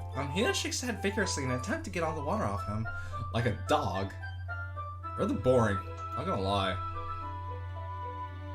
Yuri proceeds to pull out a tissue from her bag and give to Killin so he can dry himself off. Oh, look at her, always thinking. 3:42 p.m. Once my face is completely dry, I take the tissue and stuff it in my back pocket. And look back over to Monica and hand her her water bottle back. Monica, could you repeat the part of the stuff you were saying, when you were saying all the things? She just stares at me for a second or two. Talking is hard, man. I can't help it. Could you repeat the stuff about the things you were talking about at that one time? It's time to share pumps now. You feeling up to it, bud? Yeah, I'm more awake now. I promise. Wait, that's not what she asked. Right. I hope to see you soon. Monica walks away from me to where Nevsky is while Sari is sitting on her desk, writing down something. Okay, good. They're all busy. Go get to spend more time with Yuri. I wonder what Yuri brought in for today. Looking around a little bit shows Yuri is still relatively close to where she was sitting down earlier. but she looks a little apprehensive. Do I make her upset by not wanting to read anymore? Did I make her upset by not wanting to read anymore? Do I dare even bring that up with her? Should I wait for her to talk? Maybe I should try to talk. Kilin, how are you feeling? Hell, what? Oh, I'm better now. Yeah, maybe I should bring it up. Sorry about not wanting to read anymore today. Oh, don't be sorry. We all have those days. I'm not upset with you about this. Hearing her say that makes you breathe a sigh of relief. The last thing I want to do is make her upset. Okay. Thanks, Yuri. Shin looks away from me for whatever reason. However, would it be okay if I read your poem first? I don't know why, but she seems a little off. I don't even say anything to her that would cause her pink. It would cause her to be pink already. Maybe if I just be myself, then things will be fine. Yeah, I don't mind. Let me go grab it first. It doesn't take long to grab my backpack and give her the correct piece of paper. Yeah, no more electrical bills this time, mister. Shin takes it from me and begins to read. Meanwhile, I can't help but feel nervous about what she's going to say. It feels like seconds are becoming minutes. I mean, I did write about when I was fiddling at the lake yesterday. Plus, I tried remembering what she said about symbolism yesterday. Time passes, and she still holds onto my poem, but averts her attention to me, in which I don't quite make contact but look in her general direction out of instinct. Kilin, I must say, I'm seeing some improvements from last time. I never thought you'd be the one to try to write so mysteriously. I'm impressed by your effort. Pleasantly surprised by her words, I genuinely smile at her while taking my poem back. Thanks, Yuri. I, kind of remembered our talk about symbolism from yesterday and attempted to apply it here and there. Yuri's blush from earlier makes a return. I could tell. It could be a little bit tricky to implement properly, wouldn't you agree? I'm remembering how much that made my brain hurt last night. Big words make my head sad. Yeah, definitely. Fret not, friend. It becomes less difficult with enough practice and thinking. Well, that's good to know. Is it common for your head to hurt a lot when writing, or is it just me? Wait, why did I ask her that? Yuri remains silent for some time, but her smile eventually makes a return. Yes, that's very common with new writers. Don't worry, Kilin. I'm certain everyone experiences that at times. When that happens, doesn't it feel like your mind becomes fixated on what you're trying to write about, to the point where it blocks out every other mental process that's going on and becomes more difficult to think rationally? Oh, damn. She hit that one right in the head. Yes. Is this coming from experience? Yes, I suppose it does. My advice for if that ever happens is just to walk away from it, to attempt to accomplish something else, something that lets your mind unwind for a bit. So we call that writer's block. Happens to the best of us. Then once you return to whatever you're writing, you'll approach it with a different, more open mindset. You'll be surprised at what comes to you. My friend's wondering why I look all tired and messed up. I said this dude won't stop the stream. Believe me, I want to stop the stream too because I want to go to sleep. The thing is, I'm trying to find a good place to stop it at. Alright, goodbye, Finn. I'll be honest with you, I probably won't be streaming too much longer. I'm probably going to stop at the end of the day, and then that'll be it.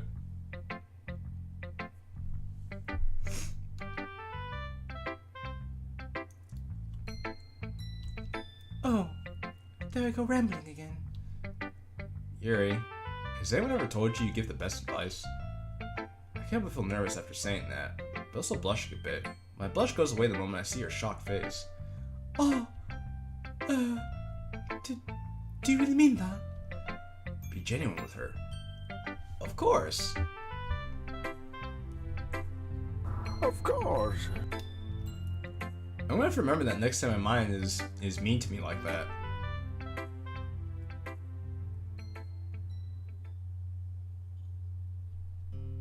JQilin, I'll be honest.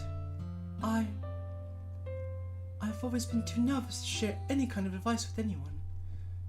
Really, Yuri? How come? Well, I've always been too scared of how people would react. I'm afraid that people would think I'm a know-it-all, or too arrogant. I don't know. It just feels awful, having all these experiences and feelings, these opinions, these points of view, and not being able to share them with anyone. I can't help but feel bad about what she just said, as I've had similar experiences to hers. It's made me feel useless, like I don't belong here.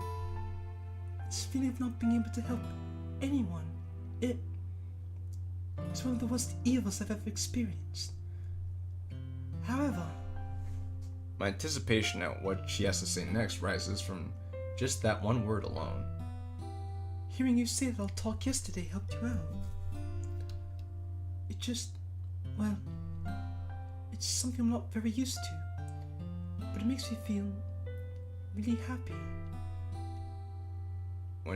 What she says makes me feel better, like I'm doing something right. I'm glad, Yuri. Thank you for telling me that. No, thank you, Killen. I never thought I'd be able to express myself this way. After being around you and seeing how you are around me, it just feels right. There's not many very people like you, Killen. You should have him on. Well, you know, I did a whole 12, really 13 series of videos where Finn and I collab with each other. 1. And 2, I've had Finn on streams in the past. So, Big, you have some homework you need to do.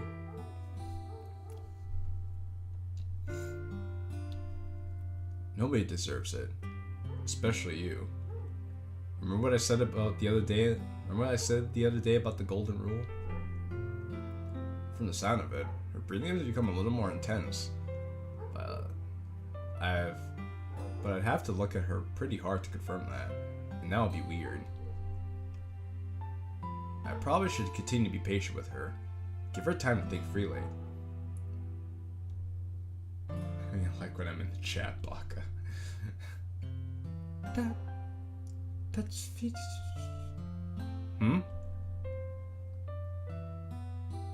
How could V in his hearing fails him when Yuri's about to say something important? Never mind. I'm just really thankful to have you as a best friend. My genuine smile from earlier makes a return. Even when it does make my face hurt a little bit, I'm happy I can make her feel this way. Me too, Yuri. Another silence plays out in the space between us. The space between... Until I remember that I haven't read her poem yet. Oh! That reminds me. I still haven't read your poem yet. May I? Yuri acts in such a way as she's brought back to Earth or something. What are your dog's names? Well, I have 2 Dobermans. I have the old man who's 11. His name's Nikos, and I have a new addition. Her name is Bella. She's much younger and much. She's crazy, but she's fun. Oh, yes. I'd be more than happy to show you mine. She brings up her bag from the floor and pulls out her poems to hand over to me. All with her smile never leaving. Oh, it's the beach poem. Marvel million years in the making. Phone wrap her ankles, yet we continue to build sandcastles. Drift forward, I return to Earth forevermore. Good dude. Wow. Yuri never fails to do such a good job at these. I give her a poem back to her while smiling. Yuri, that was great. But I'm curious though. What made you decide to write about the beach? Well, you mentioned something about the beach 2 days ago, and I guess it just stuck with me. Oh, so we're changing the canon that Natsuki and Yuri both came up with the idea of wanting to talk about the beach. I had like 4 dogs. One died, one bit me in the nuts, one got kidnapped, one ran away, and I only have one now. She is named Belle. Wow. How about that? That was funny too, Big, because one of my coworkers, he has a dog named Belle. Me and Natsuki be like, I'll be your beach. I thought it'd be fun to write about. I did? Yeah, you know what? I probably did. I had 2 cats, one ran away, so I have a kitten. Oh, I'm sorry to hear that they ran away. Why are all your pets running away from you, man? Sad. This might be weird to ask, but did writing about it bring back memories of your childhood? Oh, it did. That it did. I used to go there every now and then with my parents when I was a child. A few memories of my parents taking me to the beach playing in my head. I'm gonna head off, go to bed. Alright, goodbye, Tag. Thank you for being here. Yeah, mine did that. Mine did that with me too. Yuri lets out a sigh of relief, but it doesn't sound. But it doesn't sound like one out of relief. I can't remember the last time I was there. Yo, beach episode? Beach episode with Yuri and MC. Let's get it. Good night, Tag. There's an indescribable atmosphere that's accompanied with... Indescribable. Oh, that reminds me. I'm amazed at how well you were able to describe everything. Oh, it's just something you learn to pick up after writing a long time. Like I said the other day, it's getting better with practice. A dumb idea comes to my head. Placing both arms around by my back, I lean forward a little bit. Oh, please, Yuri. I just have to know your secrets. After a second or two, she giggles lightly and puts on a face that shows she's in deep thought. I don't know. My secrets might be too strong for you. As I cross my arms and give her a forced, somewhat serious look. Yuri, listen to me. I only want your best writing advice. I had a cat that I loved. He died from cancer. I'll never forgive myself. Well, there's nothing you could have really done about that. It's not like you gave your cat cancer. But I feel that. I had another dog. Actually, Nikos' brother, Santos, he passed away last July, and that sucked. That sucked. And my whole family cried for about a week. Our family cried for about a week, and we couldn't really get over it for like a whole month. In fact, I have one video on my YouTube channel dedicated to Santos because of that. My advice will go over your head, amateur. You cannot handle my best advice. You dilettante. Placing my hands on my hips is now becoming hard for me to contain my laughter. Yuri, enough of these games, woman. I'm going to become a better writer, and I need your best advice. My family hates that cat. I love to. Sorry to hear that. Oh, is that so? I don't think you can handle my best advice. You better go to an individual that offers weak advice, like the little pink gremlin in the closet. Arms down this time. I tried putting emotion in my voice, but it's difficult when I'm on the verge of laughing. It was BoJack. Oh, like BoJack Horseman. Yuri, I'm telling you, I need your best advice. I wanted you to get a job at the festival. I only need the best advice out there.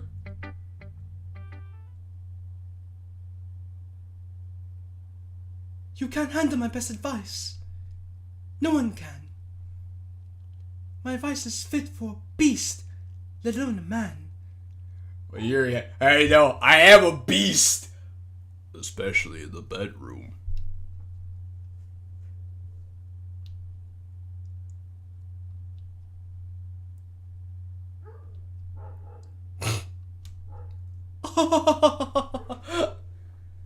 We both can't help but laugh at what just transpired, but end up recovering shortly after, with me having to catch my breath towards the end. He is a Mr. Beast. Mr. Beast 6000. Oh! Don't worry, Killen. I think you're worthy enough. I can't help but breathe a sigh of relief once I'm almost done recovering from earlier. Oh man, I never thought this day would come. That little segment referenced Potion Seller. Oh. I have to admit, Mr. Zara, that was pretty cute. I like that.